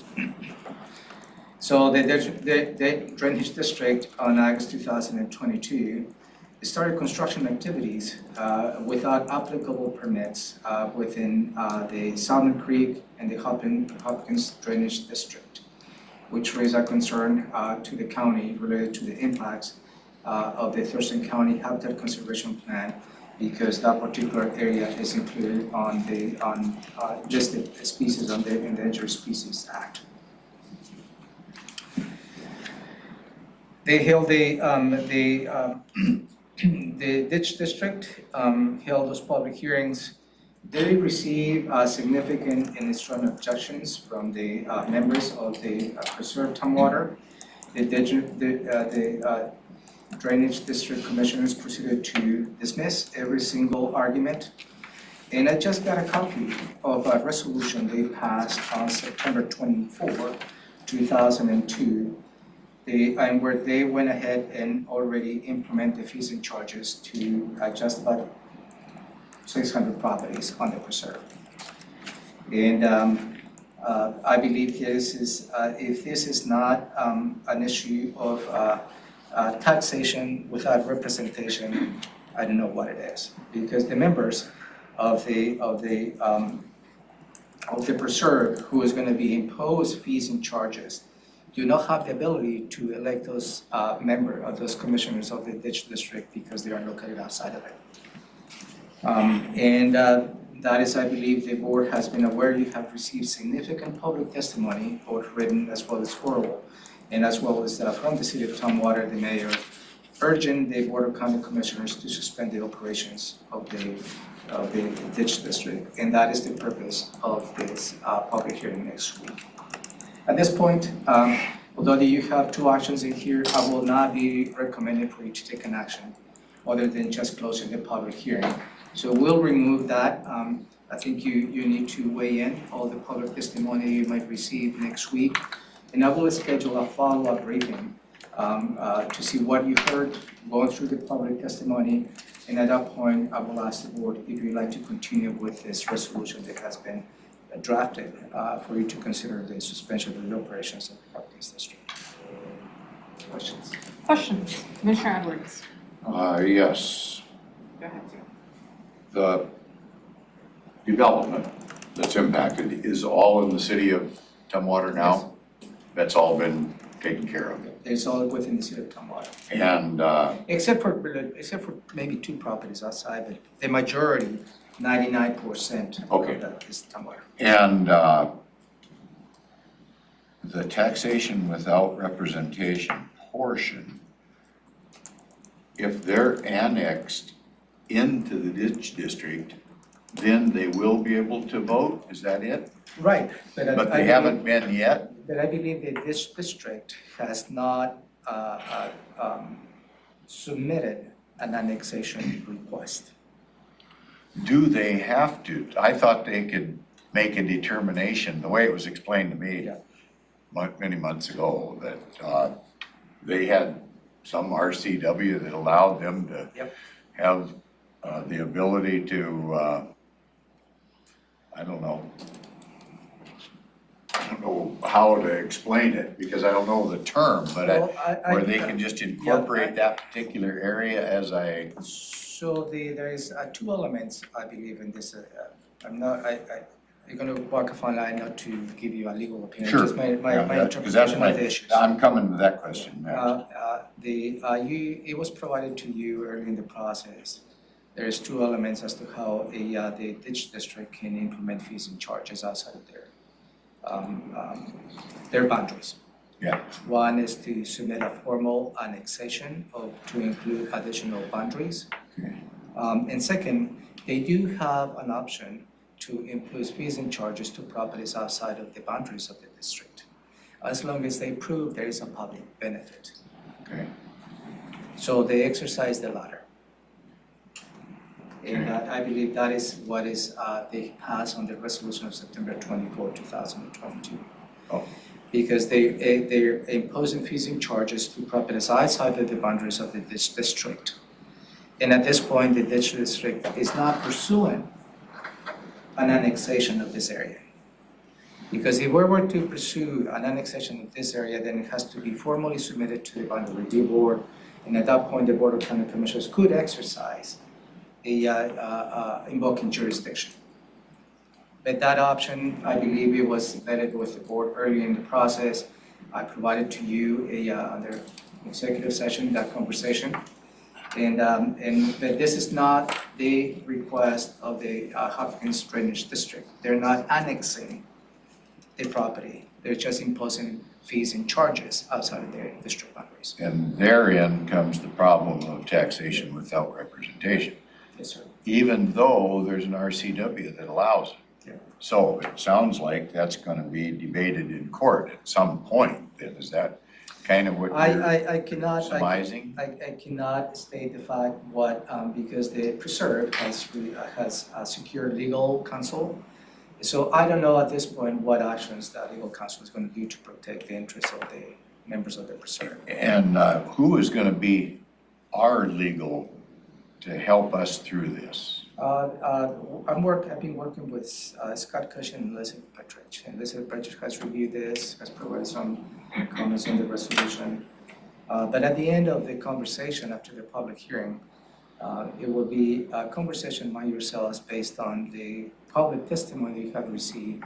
If there is enough evidence from your perspective that if there is in the public interest for you to consider suspension of the operations of this district. Can Tumwater stop this through a resolution? Do they have the authority? So what did they do when they passed something? They said, don't do this or you're bad, or? Yeah, they have provided significant comments to the district. Extensive comments. I have copies of those recommendations.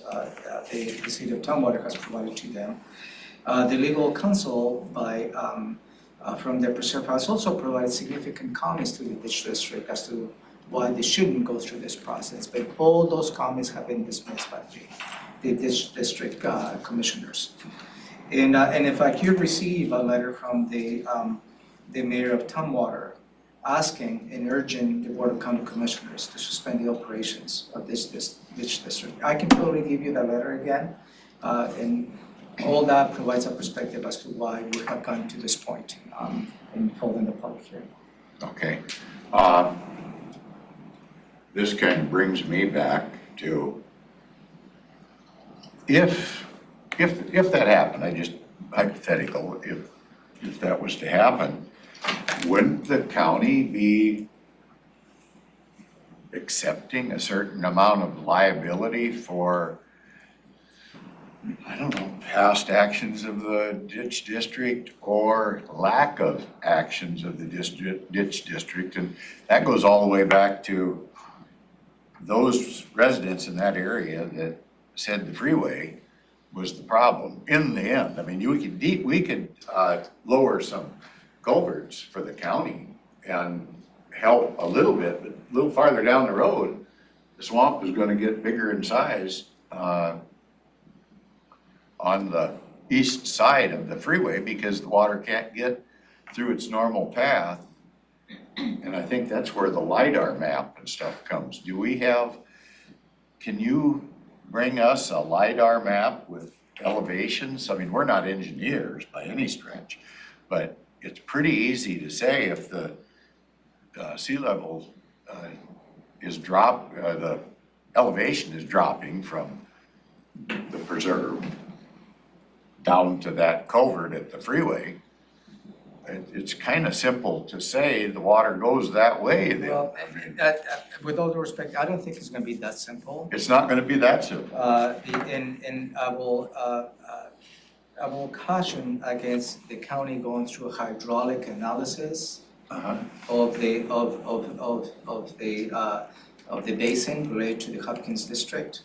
I believe the preserve and their attorney has provided strong evidence related to the hydraulic elements of this particular ditch district. And again, I can provide you the copies of those letters to bring up to speed. But I don't think at this point the county can be in the position to argue the technical aspects of where the water flows and how the water should flow.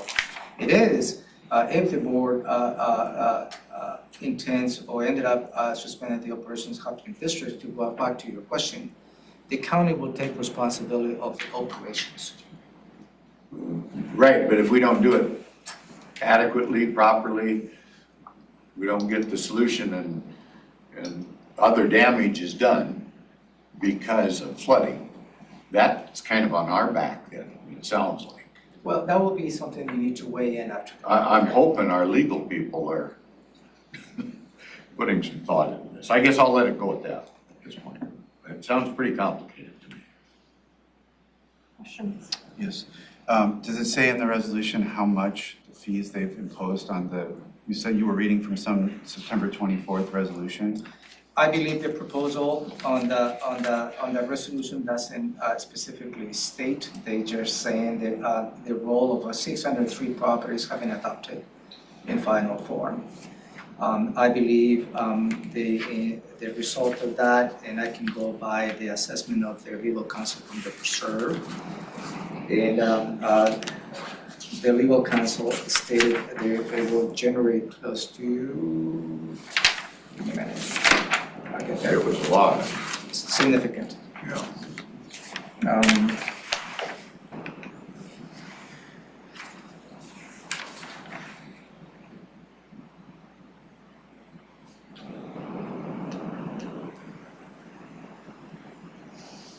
Over $400,000. And they're collecting about $2,500 $2,500 right now. So how is $2,500 gonna go to $400,000? Are they gonna pay the same amount as the folks that they're charging outside their district? Are they just increasing the rates for everyone and including new people? Or are they charging the outside people this much and they pay this much? Because I don't see how $2,500 gets to $400,000. Yeah, I believe it's the latter, Commissioner. Okay. And when would we have to take action? When will this money be collected? When would we have to take action to make sure that that does not happen?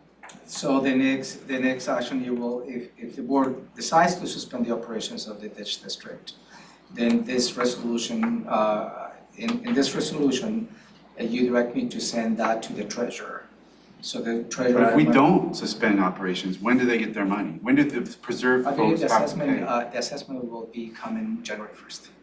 Okay, so we have the rest of this year to deal with this. And No. Is the assessment not part of the treasurer's tax roll? Yeah. Yeah, so the treasurer would need advance notice to not include it on the tax bill. So what's the latest possible date? And so it's coming up in November. So you don't have the rest of this year. So You've got, but I think the previous conversations, you could probably work with the treasurer. You could give it latitude until the end of November. I think the next, since if the board decides to take the operations over, we'll work with legal counsel if you need to take an action to back the fees of the preserve, if that is the intent of yours. you said there's a proposed resolution for us to consider. Have we seen that? Yeah, I provided to you when you set the public hearing. Okay, I'll have to check that. I can give you a copy again. Do these citizens pay, so the Hopkins drainage ditch people get a 50% stormwater fee reduction from the county. The folks that they're charging, they pay stormwater fees to Tumwater, right? Tumwater. Not to Thurston County. And Tumwater's not gonna discount them. 50% on their stormwater fees. I cannot answer that Presumably. question. I cannot answer that. So if that's not true, so then they're actually paying even more than what the Hopkins drainage ditch people are paying, because they're not getting a discount that the drainage ditch people are getting. Perhaps that may be the end result, yes. Just making this situation even more ludicrous. I mean, I don't know, I agree with Commissioner Edwards, this is complicated, and whether the county taking this particular action is the right thing, my ears are open, because I don't know. But at a high level, this is absolutely ludicrous, so I just want to put that on the record. So we have to find a solution to this. It may not be this action, it might be some other action. It might be them going to court. I guess that was my last question is, who decides this public benefit? You know, the Hopkins Drainage Ditch Commissioners have said, there's a public benefit to us charging, you know, ridiculous fees to folks outside of our district that have no vote in any of this, because we think there's a public benefit. We've proven that. Proven it to who? And who gets to arbitrate whether or not that's legitimate? What's the appeal process? Do our attorneys have told us that? Well, and that is probably I believe, the crux of this conversation. As far as I understand, that question was asked about to the district commissioners. What is the public benefit to those individuals? They will be taxed outside of their boundaries. That question, as I understand, never was answered. And also, at this point, the district does not have any particular projects lined up that amounts to that level of taxation. But do you know the answer about where, like, if let's say we do nothing, we just say, you know what, this is too dicey, we don't want to control this district, we're not doing this. They have a lawyer, I understand that, and their lawyer would give them advice, but I'm just curious, do we know from a basic process perspective where they would go next? Where the citizens being taxed would go? Do they go to Superior Court? Do they go to some boundary review board? Do they go to some pollution hearing administrative review? Do they go to the Board of County Commissioners, like hearing appeals for, I mean, what do they do to litigate the fact that there's a public benefit to this taxation? Yeah, I will hate to respond because I'm not your attorney, then my sense is probably for the homeowners association to take a legal action. Well, that'd be a good thing for the Board of County Commissioners to know from legal counsel before our meeting, because it will color, you know, I'm a person that finds solutions, you know, and I'll take risks if there's no other options. If there's better options, I don't want to take risks. So knowing kind of what the landscape is legally for citizens in my district, my constituents that are being subjected to a completely unfair process is what I need to know in order to decide how much risk I would take to do X, Y, or Z. Yeah, I will touch base with our attorney, but I don't think the attorney will be in the position to provide legal advice, like legal options to the homeowners association. No, it's advice about the legal process to inform the decision making of the Board of County Commissioners. I can certainly schedule an executive session after the public hearing for you to ask all those questions to your attorney. Okay, as long as we get to our November deadline, you know, I don't want to hit public hearing on October 18th and then the follow-up session's January 7th or whatever. This has to be addressed in timely fashion on an expedited basis if we've got a deadline of November for dealing with the treasurer, the tax assessment, whatever you call it, putting them on the tax roll. I understand the sense of urgency, Commissioner. Commissioner Edwards. A couple of things I'd like to have available to us at some point is, the assessment of the legality of the RCW that allows this taxation without representation. I'd like to hear some comment from our legal counsel. Yeah, I'll give you a copy of their ordinance. The resolution providers outlines the RCW. Oh, okay, but I'd like to have our people look at that, our legal people, at least. They don't have to give me an answer today, but at some point we're gonna have a discussion with legal. And I'd like to know that, what their assessment is.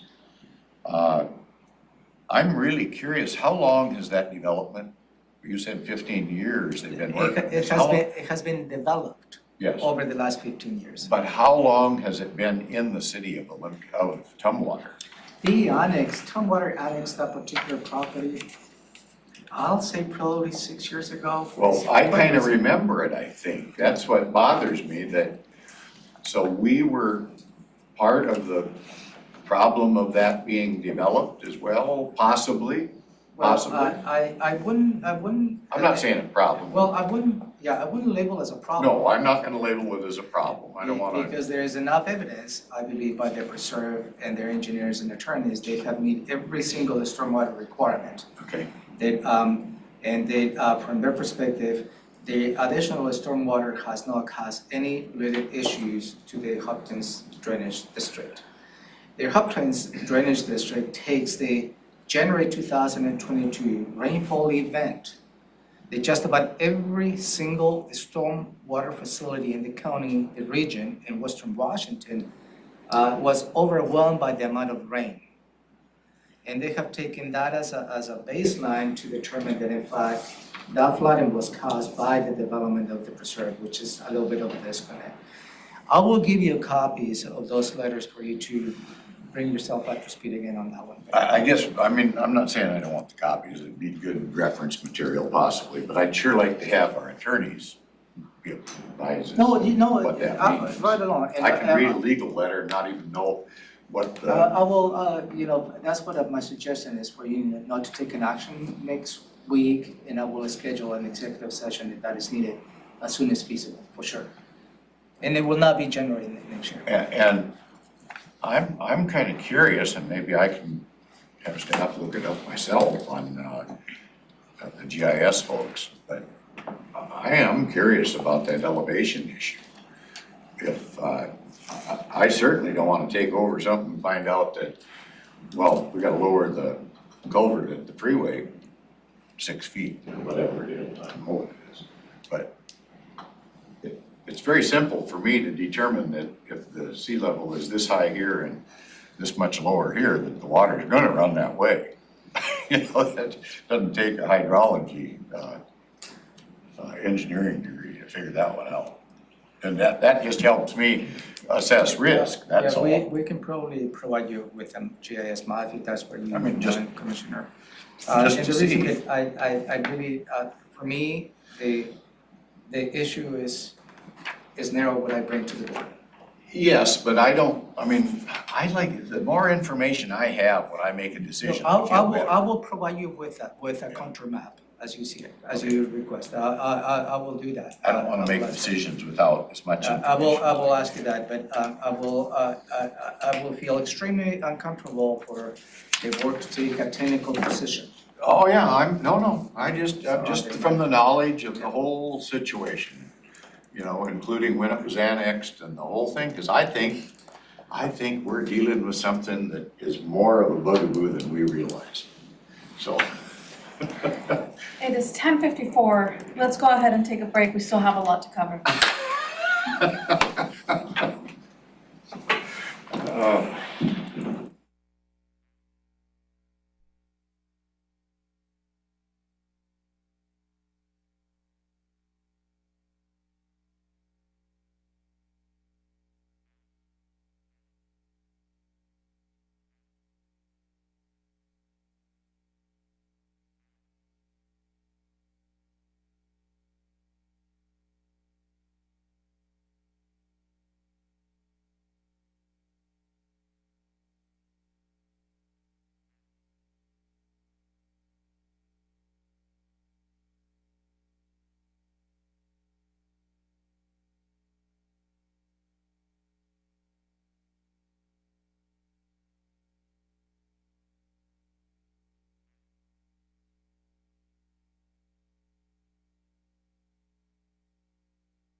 a.m.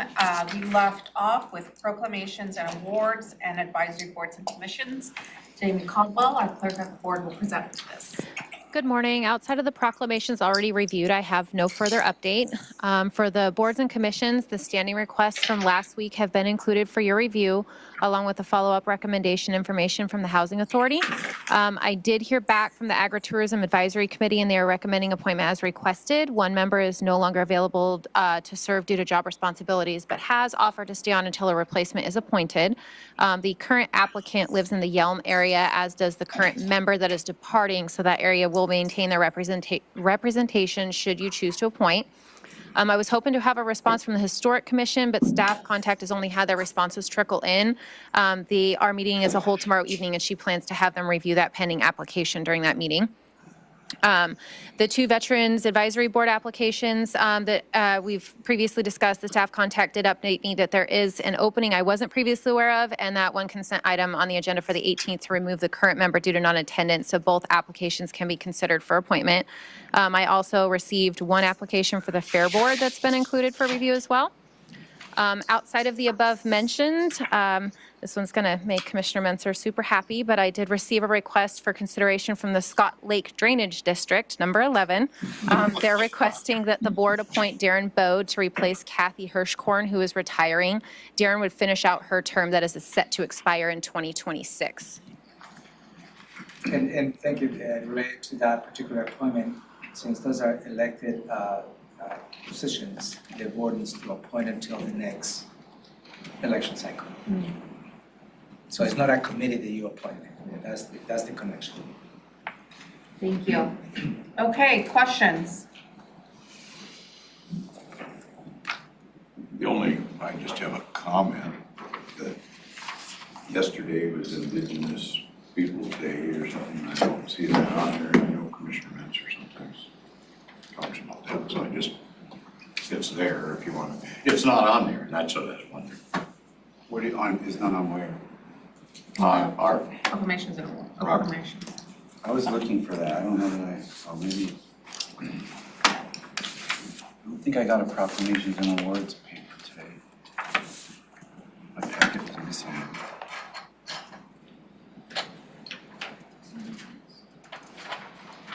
We don't have a proclamation like that. Yeah, we don't have one for it, and I see there's an article in the paper about it. So If I may, what Commissioner Edwards is suggesting, will you do the land acknowledgement, if you can make a point to recognize the you want the article? indigenous people. That was yesterday's? Yeah. That is, and that changed in lieu of Columbus Day. Federal color. See if I can address that with the breaks. Okay. Questions, Commissioner Menser? On advisory boards and commissions, I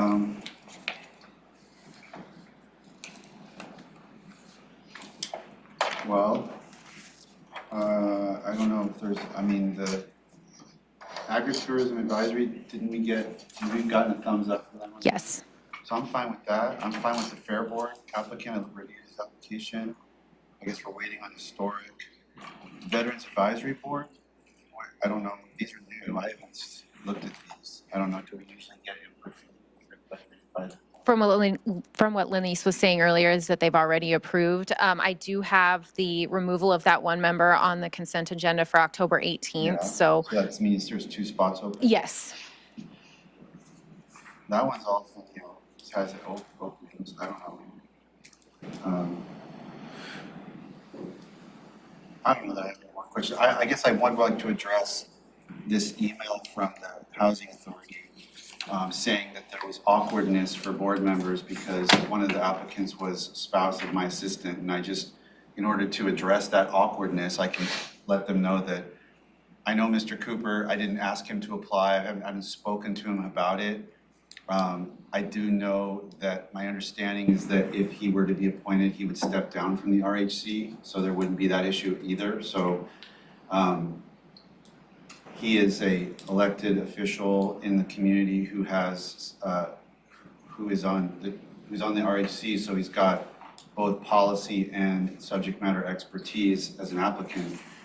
So I'm going to be looking at that.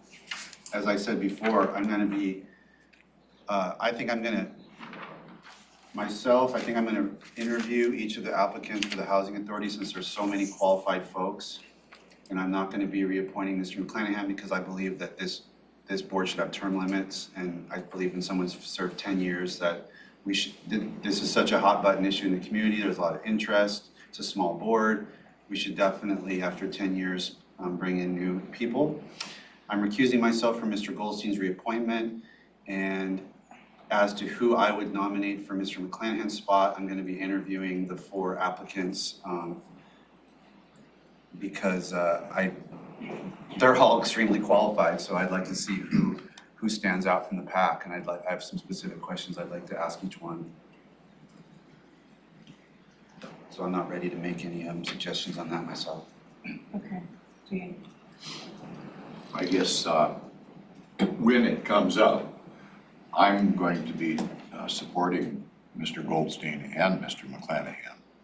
And I guess that'll be determined when my seatmates, finally make their reviews, selections. But I'm good with what we've got here. Thank you. I also received that email from Mr. Chance, and I was also planning to do interviews because just in reviewing the applications of the 4 new candidates, I mean, I had the same issue last year where I was wanting more applications to come in for the Housing Authority because while I appreciate the longevity of some of the members that have been there and the work that they have done, and I appreciate the volunteer hours that they have committed, I also would want to see an influx of new people. And especially as we're trying to ramp up, our different committees and get that community involvement. And last year when applications came up, I was hoping that, new applications would come in, and they didn't. And so I was like, okay, well, I'll move forward with the ones that we have. But now that there's more interest from the community, I would like to talk to these 4 new applicants to kind of get their perspective on,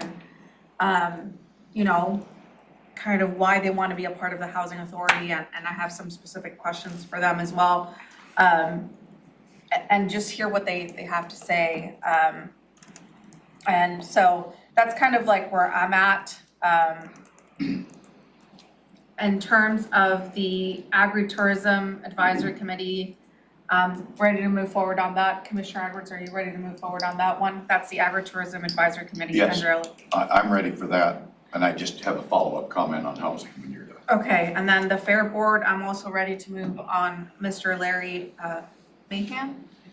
Mm-hmm.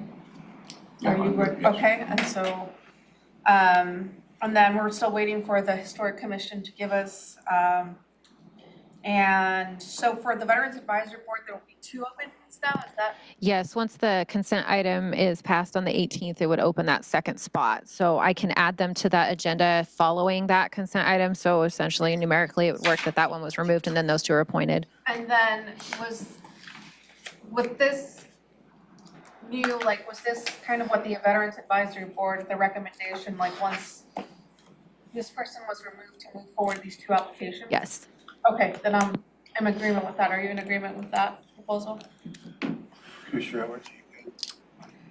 With the veterans Yeah. group, yeah. You guys are good. I don't think so. I mean, I'm not really super familiar, but I just want people on there that are veterans and want to do good things. Sometimes you know the folks and I don't. Yeah, I know. Sometimes I do, but I do not. Okay. And then Housing Authority. I might be missing the boat, but anyway, is everything running smoothly at Housing Authority? Yeah. As far as, we haven't heard anything, right? No. Okay, I guess based on that, I'm gonna just make a little argument as to why all of our advisory groups, sometimes we have troubles that we have to deal with. you know, and then we, you know, try to make it all fit. In this particular one, I believe they've been running very efficiently, doing a good job for the community. And I do think, although there's merit to arguments from my seatmates on new blood, but I think when a group is functioning well and doing good for the community and we've got no turmoil, I kind of like that. And so that's why I'm where I am. I want to commend the group for doing the community's work. And that's why I'm kind of there with continuity of a good operation. So I'll just let it go at that. Thank you. So then, more to come on the Housing Authority, Historic Commission. Is there any direction you want to provide regarding the Scott Lake Drainage District, or would you like to hold off on that one? I mean, do we really have any say on, just because it's a recommendation from, I don't know how this works, honestly, so since it is their own. This is a recommendation that is again something the board needs to appoint until the next person will have to run through one regulation process. Commissioners, how do you feel about that? Well, here's, first of all, I don't know the legalities of why a sitting district, the commissioners themselves wouldn't make that appointment. So that's my initial question. That's not the legislative authority of the county. Pardon? They are not the legislative authority of the county. You have taken previous actions even 2 years ago when you appointed a member of the Hopkins Drainage District because it was a vacancy on an elected seat. So it's up to us to make this appointment? You make the appointment. Well, because it's over in Scott Lake, and that's in another district. At this point, I'm gonna defer to Commissioner Menser on that particular topic. I mean, you can certainly ask back to the drainage district to see if they have any other applications. Delay this until we have more time to. Yeah, I don't know if we've got an urgent time frame where up against something about to happen or not happen. But again, I'm gonna defer to Commissioner Menser on that. So we have an email, I guess I didn't realize they were informed like the drainage district, because the person who's chair of the drainage district is one of the people that I've met. So they're speaking to me. They just didn't really, I just forgot that piece of it. And the remaining two commissioners are highly recommending this person. And I know the person who's the chair, met with him multiple times. And he says that Mr. How do you say his last name? I think it's Bode. Bode has lived in the district for more than 20 years, aware of the issues, operates the Scott Lake golf course adjacent to the lake. So I'm perfectly comfortable with that based on that input. Comfortable with Commissioner Menser. Okay. Because they'll have an election. And, you know, Probably be highly contested. PIO check-in. Good morning, Commissioners, County Manager, Assistant County Manager. I have no specific updates today, but I'm available to answer your questions if you have any. Questions for Brian? Commissioner Edwards, Commissioner Menser? Okay, moving on to briefing, public hearing dedication, decisions pending. It's the Capital Lake Deschutes Estuary MOU. Thank you, Madam Chair.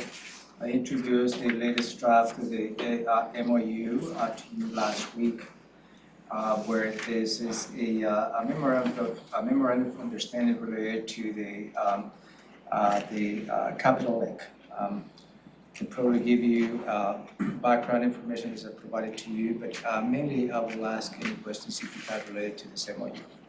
So I stated last week, this MOU is not a binding document. It has on the attachment some potential contributions from the county as well as from the state of Washington, discretion of the tribe, City of Olympia, City of Tumwater, Lodge, and the Port of Olympia. And any financial contributions related to this particular MOU will have to be based on an in-local agreement. It needs to be approved by you. And also, any potential contributions will not begin until 2025. So that conversation of financial contributions will be coming next fall when you review the 2004-2025 biennial budget. And also, this is contingent on the state legislature to contribute the majority of the funding, because at this point, we have 92% coming from the state related to this particular infrastructure. So at this point, I'd recommend for you to authorize the county manager to sign on this MOU. I believe it is a good step forward to address the Capitol Lake Estuary project. Questions, Commissioner Edwards? You said suggested contributions. Is that the right term you used? It's suggested because. So it's not there yet? No, because a new local agreement needs to be put in place specifically to bind the county financially.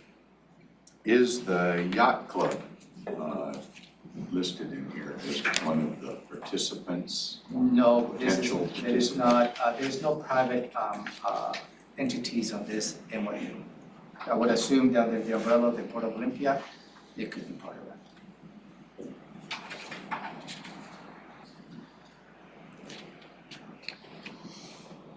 Questions, Commissioner Munster? I don't think I have questions. Okay, so if there's no more questions, how are we feeling? Are we ready to move forward on this? Thumbs up, thumbs down. Okay, 3 thumbs up. 2 thumbs up? Oh. No, no, no, I thought no. your thumb No, was up. no, that's okay.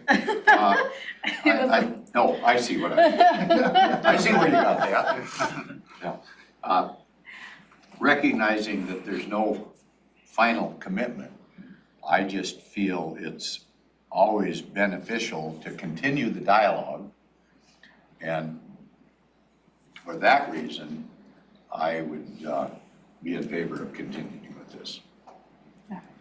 Thank you. So with your authorization, I will sign this MOU on behalf of the county. And I will keep you posted as to how this progresses through the legislative process next year. Anything to add? Happy I could contribute to the conversation. Thank you, commissioners. You got off the hook pretty good now. You all enjoy this sunny day if you can. Next, Commissioner items, ARPA funds, new programs. Yeah, this is a follow-up to the conversation you had related to the Arpa funds a couple of weeks ago, where you made a couple of decisions, and the decisions that you made reflects on the attached report. So there was 2 elements. The board wanted to have a little more time to review the proposals. One is the child care program. They would have been coordinating with the EDC. Last time I mentioned to you the current allocation that we provided to the EDC on the larger context of helping the community. Last time I mentioned to you that it was a leftover of about $650,000. They have come back and they can repurpose $927,000 from the initial allocation the county made. So there is, in order to get to the proposal of the $2 million to have this child care program, they're requesting an additional allocation of just about 1.1 million. And that is the ask at this point. And the second ask was related to the agricultural sector recovery program. Also was provided to you as a proposal. The proposal includes, I believe, the entire $1 million you set aside for agricultural aspects. You know, my humble recommendation is for you to consider allocating half of the request at this point. It will allow you to have capacity. Well, what the money come from? I'm going to go back to this proposal. I suggest on page 1 of this for you to consider taking those, if you would like to support that, out of the core backlog. There is still $6.7 million. There needs to be under consideration. How much million? 6.7. And this is right here, Commissioner. Yeah. That's in line item 22.36C. You're saying as to how to get the 1.1 million for the childcare? Yeah. Should we talk about if we want to move forward with the childcare Yep. first? Yep. So, Yeah, I'm just giving you How the, much? I just And give you then- the avenues as to where you could, if you'd like to support. and then we'll talk about possibilities. Commissioners, questions, And thoughts? Jenica's here to answer any questions. Angelica's here. We should talk I- about the money though, because there are now competing interests. Yeah, and thank you. So that is one option. Also remember the conversation that we had on Friday. That there is additional capacity to bring additional funding to the general fund, and there are just about 4 million. So if we were to talk about the ARPA allocations, I believe they're probably on page 1 of this report. In the 2.15A affordable housing, we have 7.5. I will recommend for you to reduce that to 3.5. And also, I will recommend the board going down to the backlog to reduce that to also to an additional 3 million that will provide additional capacity to fund this particular childcare and other actions that might be coming, other requests. And the for the agricultural support, you have the $1 million on the 2.36B. My recommendation is for you to consider funding half of that request to 500,000. That is the best. So what was the last part? The 500,000? For the agricultural request. Oh, the ag part? The ag part? No, it's not the ag part. Oh, It's So some of the the- education or whatever. it's the training that, the Agricultural proposal, sector. but that was $1 million that they. Right, my recommendation is for you to fund half of that. I have a discussion. Yeah, go ahead, sir. On the ag issue, where are we at on the processing plant? I just received a in-local agreement with the Bruce County yesterday. I sent that to review for Elizabeth, so I'll be signing that on your behalf in the next day or so. And if we do that from the ag, because a lot of that was towards retraining or something, I remember right. I think I'm more interested in the processing plant than I am the retraining, to be honest with you. So I want to make sure that we don't cut that fund short if we're still going to move forward. Is there a way to connect those dots? I think we had a conversation, perhaps the meat processing plant is a business need that may not necessarily be tied to the impact of the emergency. Well, we had very severe shortages of, what do you call it, food stability or whatever it was that came about during the virus. So I see that there is a nexus. I don't know to what extent. Maybe stretch a little bit. But anyway, I mean, that's kind of where I'm going on that regard. On the child care, I'm wondering, and I don't know exactly what we're doing to help, but I would like to see the county lighten up on the regulatory burden that we put on folks having to do with assisting them in becoming available for childcare. So I think it's a two-part deal. I don't know what was gonna go on with the dollar amount on the child care, but This is the proposal that I presented to you last week. Yes. And you asked time to review it. yeah, no, I know, but I'm just wondering, when we talk about helping there's a lot of ways we can help without a dollar amount attached to it, really. And one of them is the regulatory process. And are we gonna be helping folks in, I'm gonna use South County, but it doesn't have to be South County, it could be over in Steamboat or something, that we're making childcare more accessible and consequently more affordable for citizens. That's kind of my push. Yeah, and the board already took an action specifically related to childcare, where you really took an action to reduce the traffic impact fees for up to 80%. Was that on everything to do? Everything. Well, No childcare proposals. and have we had any benefit from that action taken, or did we not take enough action to encourage individuals to get involved in the childcare business? That's, I don't have an answer for that. well, maybe Jenica does. I don't know if she does. I mean, she's kind of in the middle of this to a degree. And then if that doesn't pan out for me, then I'm gonna look at the chair of the board to see how childcare is working. Well, I have. Not that I don't enjoy no. the kids here. I have along the same thoughts as you do, Commissioner. I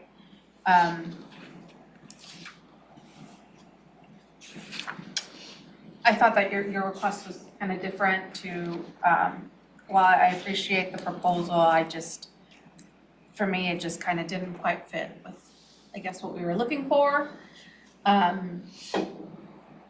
And just with other competing proposals, for me, like at this time, I'm not there yet for this proposal. Okay. So I'm not sure if I'm the best advocate for this, just in reviewing it and just, This Yeah. capacity recovery grant, yeah, for the 1.1, for the, childcare capacity recovery grant. I'm with you as far as that goes. I mean, I want it to work.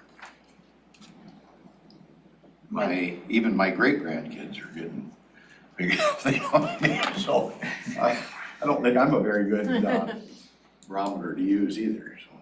I don't mean to jump the line, probably overhead. Thank you. My question to the board is, what is the outcome that you're seeking with childcare funding? I know I have an answer, but I've already spoken. Well, I guess I'm gonna advocate for this because Commissioner Edwards is right to an extent. I mean, I don't know to what extent the regulatory environment is holding up childcare. So we can reduce the regulatory environment, which we did by reducing impact fees, which is the thing we hear about. The number one thing we hear about, is impact fees, too expensive, it's holding us up. And that didn't create a bloom of new childcare across the county. This, to my understanding, is that these grants were only gonna go to somebody that is adding or expanding capacity or opening a mothballed or launching a new venture. So I mean, no money goes, correct me if I'm wrong, Jenica, but money will not go out the door unless new childcare is launched and expanded. Like that, this is gonna directly fund what we're trying to do. So I can't, and if it doesn't work, because this isn't enough money or whatever, then we don't spend the money. Like it didn't work, but we didn't spend a dime, and we can deploy that money for another strategy or some other priority. But I don't see any harm in trying this to see if it can actually get some new childcare expansions and reopenings and launches done. So, an additional perspective, Commissioner, and Commissioners, this proposal was not generated by the EDC nor staff. This proposal was at the direction of the board to explore options to increase capacity in childcare through issuing grants through the Arpa funds. And Jenica went on the direction of the board and worked with the EDC, what would be a good program for you to consider. So I'd like to circle back on that because this is not a staff's proposal nor the EDC proposal. This proposal came as a result of the board directing the staff to come up with something. And this is what we come up with. I guess so they've got $900,000 reversion. They're saying they need 2 million. I guess my question is, Why 2 million? Why can't we give $1 million and see if it opens any facilities? If it does, throw another $1 million at it. But if it doesn't, we got $1 million. I mean, what's the need of hitting 2 million right now? No, this is the request, this is the proposal. Well, I mean, maybe there's a logic to it that I'm not seeing. That's why I'm asking. And you saw the proposal, there is grants for up to 100,000, you know, and I think the $2 million was based on the assessment of the need, but correct me if I'm wrong, Jonica. But the board has latitude. We get 10 childcare facilities expanded or open for 100,000 each. I would say that is a massive success. Yeah, but did we? Well, I'm saying if we did, if we allocated $1 million and that's what we got as a result. So, you know, maybe it doesn't need to be 2 million. I'm gonna throw just a couple things out. The reason I'm an advocate is because my most recent meeting up at Fort Lewis, childcare is a big issue. And they equate it to a very important national security issue. So it's a big issue there. It's a big issue with the Chamber of Commerce's around. So I hear about it at my different interactions with organizations about the need. And then we did something to intervene to help on the impact fees. And that was basically around, I know it stemmed from one location brought to our attention. We expanded that to cover all of them apparently, right? All childcare on the impact fees. But as soon as we did that, there was another restriction placed on that one down in Rochester. And that had to do with a play area, that if you had a play area, you had to do X, Y, and Z, which made it impossible for them to open at that point in time. I think they had to go over and either lease or obtain another piece of property to do something. I don't know what it was all about, but it was a roadblock that the county threw in, like, okay, it was almost as if the county was vindictive. I shouldn't say that, but I get the sense that we're oftentimes not there to help. And in this case, I don't think that place is open yet. But I think it was waiting. Maybe it is, but I don't think. I think it was waiting a state approval. Well, I don't know On the that particular answer. case. Okay, I don't know all the answer, but I know the county was requiring additional capital from the folks that are trying to open this up and do it. And I think they got that done. Don't know, I'm the wrong person to talk about it. There's people down there. I hear about it every time I make a trip through Rochester. So it's just, I think we as a board have good intentions, but somehow something isn't getting followed through. And again, I'm not the right one to be commenting other than I see it as a problem. And I would like to be able to see, just like Commissioner Mentzer brought up, if we could open up 10 more and we're solving our community's problem, then that's a success. But if we claim to have done something and nothing is accomplished by doing that thing, whatever that thing was, then I don't see it as a success. And I'm kind of baffled about why. So that's kind of what So the proposal is? I don't know, are we gonna take these one at a time, or are we gonna move to the agriculture one? Because I have questions about that. Okay. But Maybe just move one at a time. So the proposal is before you. Obviously, you have all the options available to you. But I want to clarify a couple of things. First, this would not go to new providers.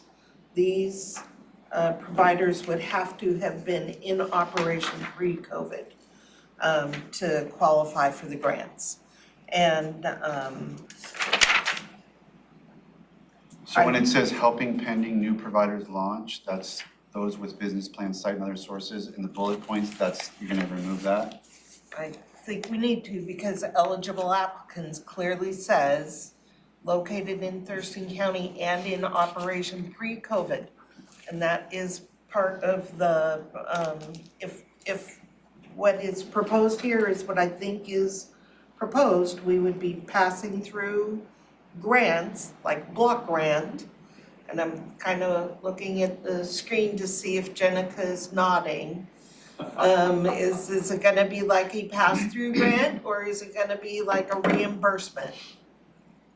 I believe the intention would be a pass-through grant, and so the example of the mothballed childcare would be if they had to close their operation temporarily or something like that, where they need additional funds with operations or facility upgrades. Jenica, can you start from the beginning? We missed your introduction. Oh, ooh, okay, beginning. I think I'd said that it was, I think the intention was for a pass-through grant, but I think that they are open to what model we feel is best. Reimbursements are difficult, we found, to manage. So the proposal is a block grant, and if I heard you correctly, Jenica, is if the facility was in operation as of March 2020, but had to mothball, we would assist in reopening. Is that accurate too? But they had to be existing at the time. That's not what it of says COVID. on this document. Okay, well, we'll need a little clarity there. I'm looking at the, Rob, I'm looking at the, go back a page. I'm looking at the third open bullet. Help pending new providers launch, yeah, we. Okay, can I jump in here just a little bit? Just one other thing, and that is, if I hear at least Commissioner Menzer, if the goal is to create new capacity, thank you, then the performance measure that we would cook into these contracts is X many opportunities or X many slots for kids. That's capacity. Yes. Okay, I think that there can be a stretch, I guess, because what Commissioner Menzer is proposing is nothing more than what's on the sheet, right? Isn't that what you're referring to, what it says right here? Yeah, I'm just trying to support this concept. Right. So the thing is, maybe at a lower dollar amount though. well, yeah, but there are a lot of places out there, I've been told, that for years and years and years, prior even to the pandemic, have circumvented almost all regulatory process. And I'm not gonna advocate for that, but I just happen to know that that's what happens in the real world. And some little person here or grandma or whatever said, well, yeah, I can take care of my grandkids, I can take care of your kid too. I can take care of this, so pretty soon there's 10 kids over there. Nothing to do with licensing, and I don't care. I want the problem solved, is that what I want? So what becomes a continuation? Grandma taking care of a grandkid and now expanding? I think any of this is possible to utilize. All I want to do is solve the problem. And I'm gonna go back to that complaint down in Rochester. The problem didn't get solved because even though we did something, we came along with a new set of regulations. And you might be right on the state, I don't know, but I know this one portion I'm referring to was directly involving the county. Yeah, I'm not. And if you'd like, I could have the person that brought it to my attention and maybe is the most knowledgeable come up here and explain it. But it's not working. What we have proposed is not working. Why isn't it working? Maybe it's not working because there's people around that don't want people living in rural America, so they don't want to make it easy for citizens to have daycare in rural America. I don't know, but I'd certainly like to get to the bottom of it. So I don't care if it's a grandma or someone who's certified as a teacher. I'm just saying that if they didn't exist pre-COVID, the US Treasury rules don't allow for this type of. Well, I'm saying they probably did exist, they just weren't on record. So who If I can't makes the prove it's on determination? record, then the auditor won't allow the payment. Well, that's a bureaucrat talking. In the real world, you don't do that. You get your neighbor to do something. You get your neighbor to take care of 10 kids, she stays home, everybody else goes to work. That's the way it really works, and screw the government. That's the way they feel in rural America. Sorry. So, Okay, so moving forward on this, for me, it's a no. I don't think it will address a lot of the issues with childcare that are happening. Affordability being one of them, which is what I hear from a lot of parents. So for me, it's thumbs down. Commissioners? well, I'm gonna go with the chair myself, because I'm a poor one to make that decision. I know there's a problem, but I don't know how to rectify it, and if we need a little more time, and sounds like maybe we'd have more time by my following the chair. Well, okay, I support this at a lower dollar amount. Moving to the ag, exactly the same arguments you're making on childcare is how I feel about ag. I don't see how this is gonna really solve a problem. I think this is just us trying to, this is exactly the same argument for me. This is us trying to, we love ag, we wanna help ag, we wanna do something, we wanna feel good about it. I do not see that this is gonna connect to solve any problem. So I'm gonna have to be convinced that the ag expenditure is a good one. Okay, I do have comments on that, Pam, when it's my turn. Okay, go ahead with the ag. Okay, I'm gonna use something, sir, that might be near and dear to your heart on this particular topic. On ag, if we don't have our own plant, they load these critters up, and then they go to Pasco. I'm with you on this. You don't have to convince me. If we can find a way to connect that dot and fund the meat processing plant, I'm 100% with you. I'm Okay. talking about this alternative program about training workers. Oh, me too. That's why I'm so okay. interested in going to the processing process Yeah. here locally, because it's gonna save a carbon footprint like you can't believe. And I'm with you on that one. lots of other things that go with that, whether it's downtime, wasted time, tires wearing out, getting in the water, killing a certain set of cohos, I don't know. Whatever it is, I think if we can do something here locally, justify it, I think we ought to do it. And so that's where I'm at on that. And the training thing, I don't really see that's coming up with a solution to a problem. If we're gonna go and train people to pick up bales of hay like I used to throw on the truck, I don't think we need much training to do that. Go ahead. So what I'm hearing is no to the two proposals, but plain and simple. That's what it is.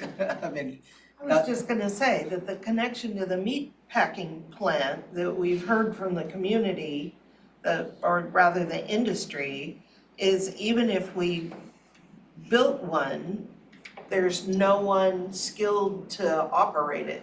Oh, And this is addressing that. I'm gonna disagree with that. Oh, okay, that's, I know lots of I have no mobile, idea, but that is mobile what we're processing hearing from the plants community. that any one of them could do it. okay. Thank you, Commissioners. So to confirm, no to the two proposals. So we'll continue to have this conversation related to. More to come. More to come, right?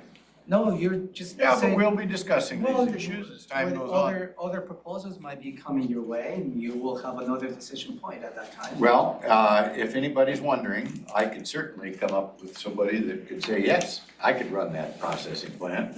And I can bring somebody up here that can explain to you why our help on daycare did not help a darn thing. So, just, I wanna help. I want a processing plant, I want daycares, but I wanna make sure we solve a problem.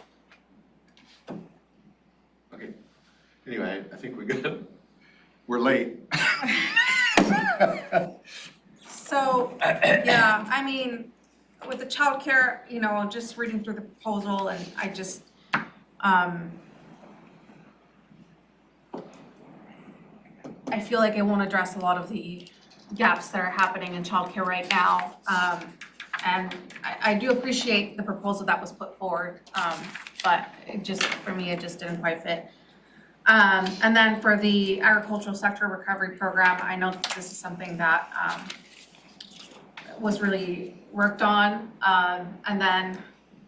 But with the ILA, with the meat processing plant, that's been Taking forever?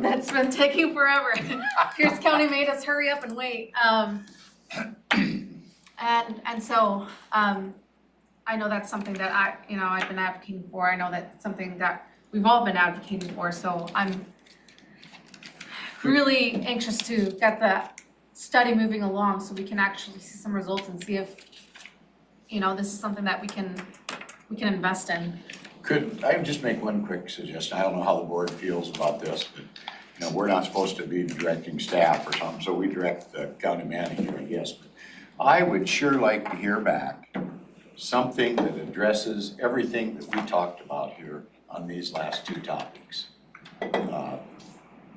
Okay, here's a real solution for daycare, and okay, here's a real solution for the processing plant.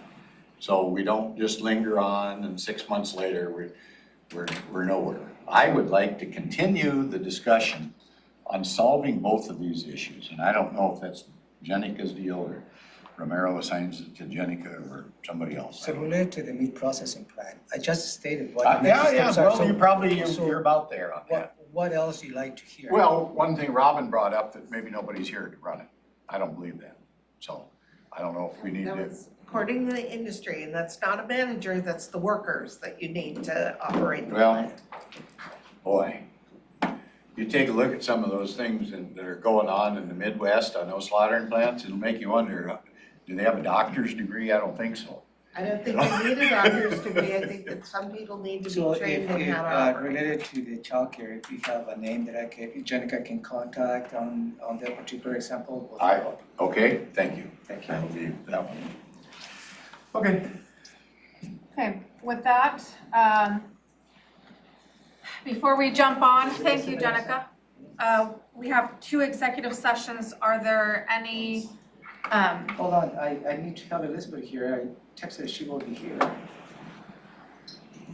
Yeah, she was planning to be here this morning.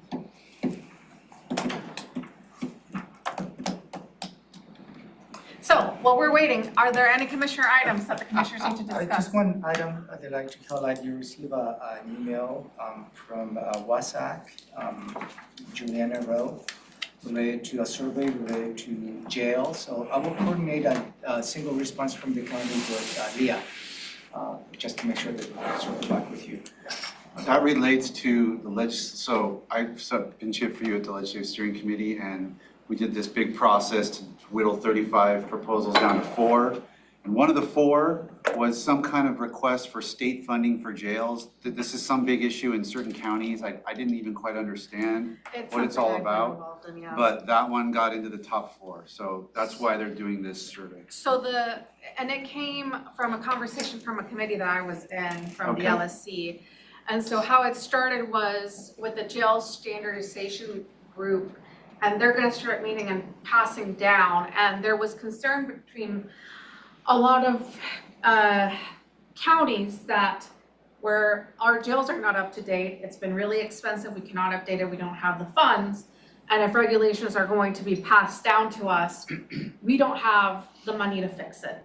And so This could help us maybe. yeah, so I put in for Thurston County, I put in $50 million for the flex unit possibility. I know it was 40, but I was like, Yeah. 10 million extra For inflation. For inflation. So I was like, oh, 50 million, please. So. All right, well I didn't quite understand the scope of the item because we were doing things really fast, but that sounds like it could help us. Are you coming? As another sidebar on that issue, and maybe you guys talked about it, but I see jails as stemming from this pandemic is a different way is going to have to be put together to do business. And way back, we started building jails to deal with tuberculosis, for an example. And we had to do it. That's all there was to it. You couldn't put somebody in jail without having the right airflow from particular cells. So it messed everything up. And we had to rethink jail operations and how we'd do it. And it cost a lot of money. So I see something similar from this issue.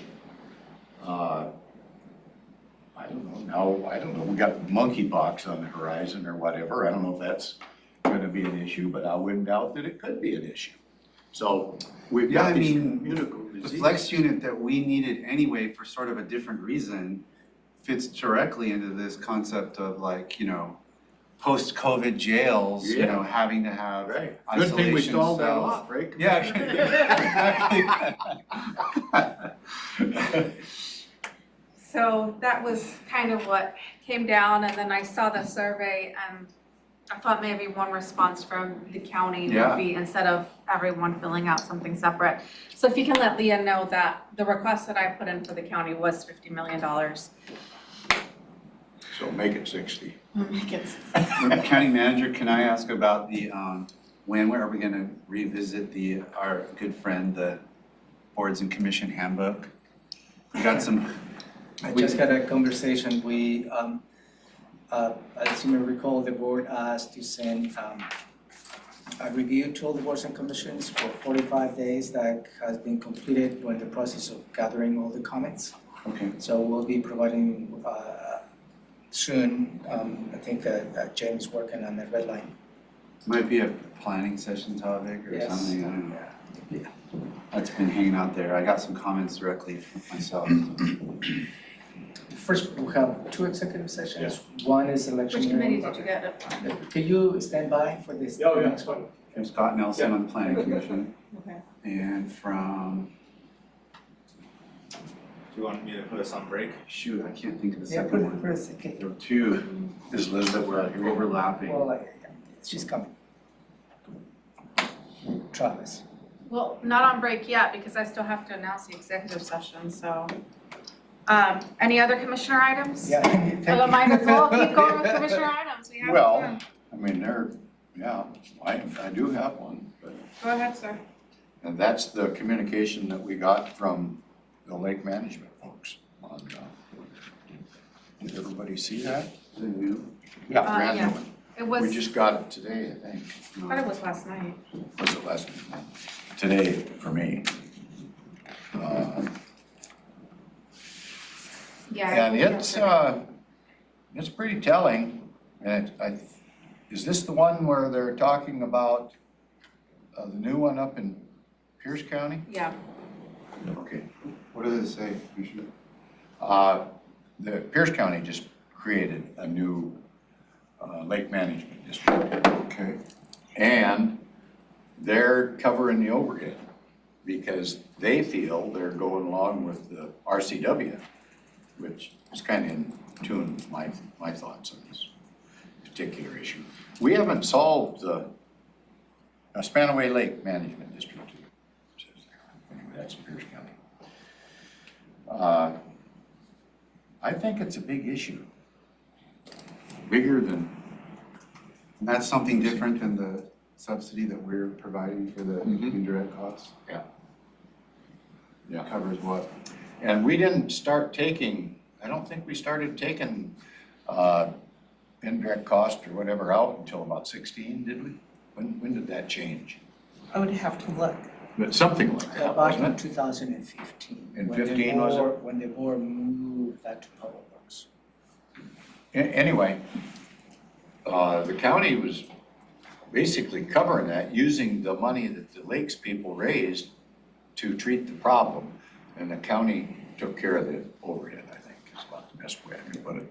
That What was the- continues to be an option for the board. I mean, if you'd like to subsidize all the indirect costs, that's really, this is the time. So there was a We brief, exercise that. The board is subsidizing the indirect costs for the two existing districts. I just want to make very clear. Well, apparently That is in your budget. there's something about that, and I'll just a portion on this. Did you know that your stormwater manager has asked Patterson Lake to pony up another 5,000 to 7,000 to cover costs of forming their LMD?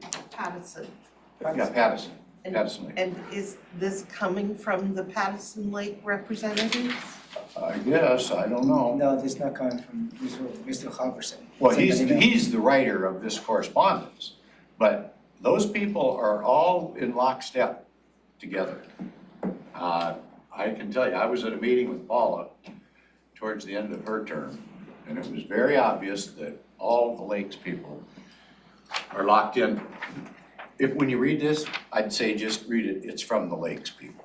Anyway, When you- but even other stuff, you know. Real quick, back when we were debating this and there was a question about, well, and I asked a question, well, would this kind of approach or mentality apply to other committees that we have? And Robin said, yes, it would, but we weren't specific because we were moving on. And then Mr. Halverson, I think, chimed in with an email to us and said, no, that's not true. And I think Commissioner Mejia, you were here. I think you missed this. And I remember feeling, I was like, man, I wish Commissioner Edwards were here because we had a presentation from, is it the Noxious Weed Group? That it's environmental quality and their overhead, their indirect admin costs, were fairly significant out of their budget. And it was, it's something that we form in order to protect the environment and do good work, just like the lake management districts, and they were paying. So I mean, it was an example of why wouldn't we apply the same logic that you've always been applying to lake management district to this group? And it was gonna, an example of, I don't think we should be picking and choosing between, these different, we need a consistent approach of how we deal with this. And so if we're gonna say that we're taking money out of this group that's doing good environmental work and we should subsidize their overhead and their indirect and their admin, then we really need to not just do that for 2 lake management districts and at the expense of other groups that would fall into the same overall category. I'm not up on the particular topic. I guess I wasn't here for that. Yeah, But I wouldn't doubt that we probably were maybe up until 15 and then about 15, the whole thing changed for whatever reason, 16. Because you moved to Public Works, and Public Works, they don't have any options because it's Well, protected funding. then put it back the way it used to be. Take it out of Public Works. Where was it before public health? CPED. CPED. And I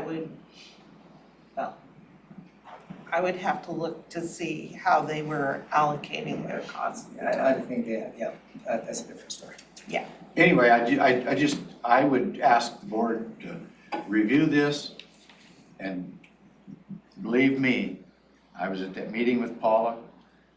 This is coming from the Lakes Management people. They're hot about the topic. Anyway, so we got to get on to other things. Just one more question on that. Did Mr. Halverson say if Pierce County is subsidizing their stormwater rates? I don't think Like he gets into Thurston that. County does. It's a Reader's Digest version. I think that was part of the conversation that we had when we were talking about indirect cost, is that a lot of the counties, they'll subsidize indirect costs, but they won't for stormwater fees. They'll just charge the same rate across, but they'll subsidize indirect costs while we're doing the stormwater fees, and now also the indirect costs. Right, and you're subsidizing the direct cost with the 2 lake management district in 2023. So in the decision, we'd like to continue to subsidize those fees as part of your budget decision-making process. Okay. So.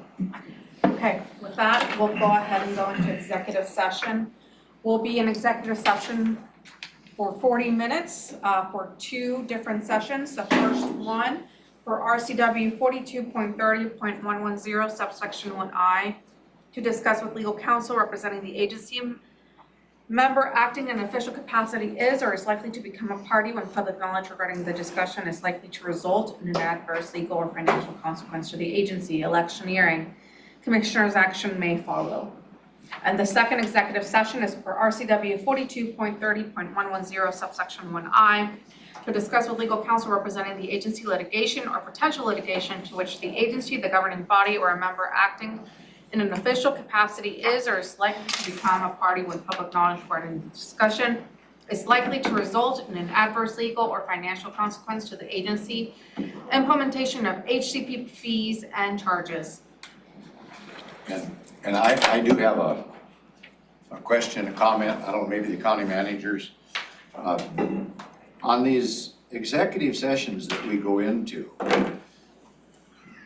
I don't know, it seems like I go away from most of these executive sessions, like, well, why did, this might have been an unpleasant or discussion that, makes us uneasy, but I question why we end up taking it away from the public arena. That's versus doing it at a regular work session?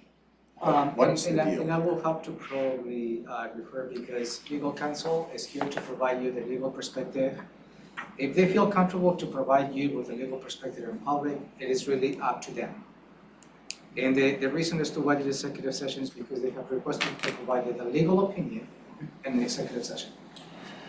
Okay, thank you, Madam Chair.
We are back from executive session. We were in 2 executive sessions. The first one was per RCW 42.30.110 subsection 1I to discuss with legal counsel representing the agency, member acting in an official capacity is or is likely to become a party when public knowledge regarding the discussion is likely to result in an adverse legal or financial consequence to the agency electioneering.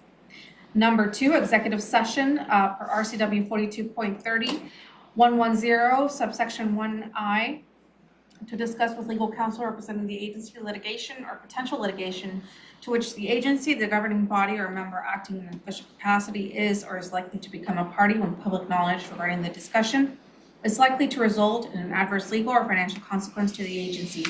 Implementation of HCP fees and charges. Are we on TV? Yeah, no commissioners.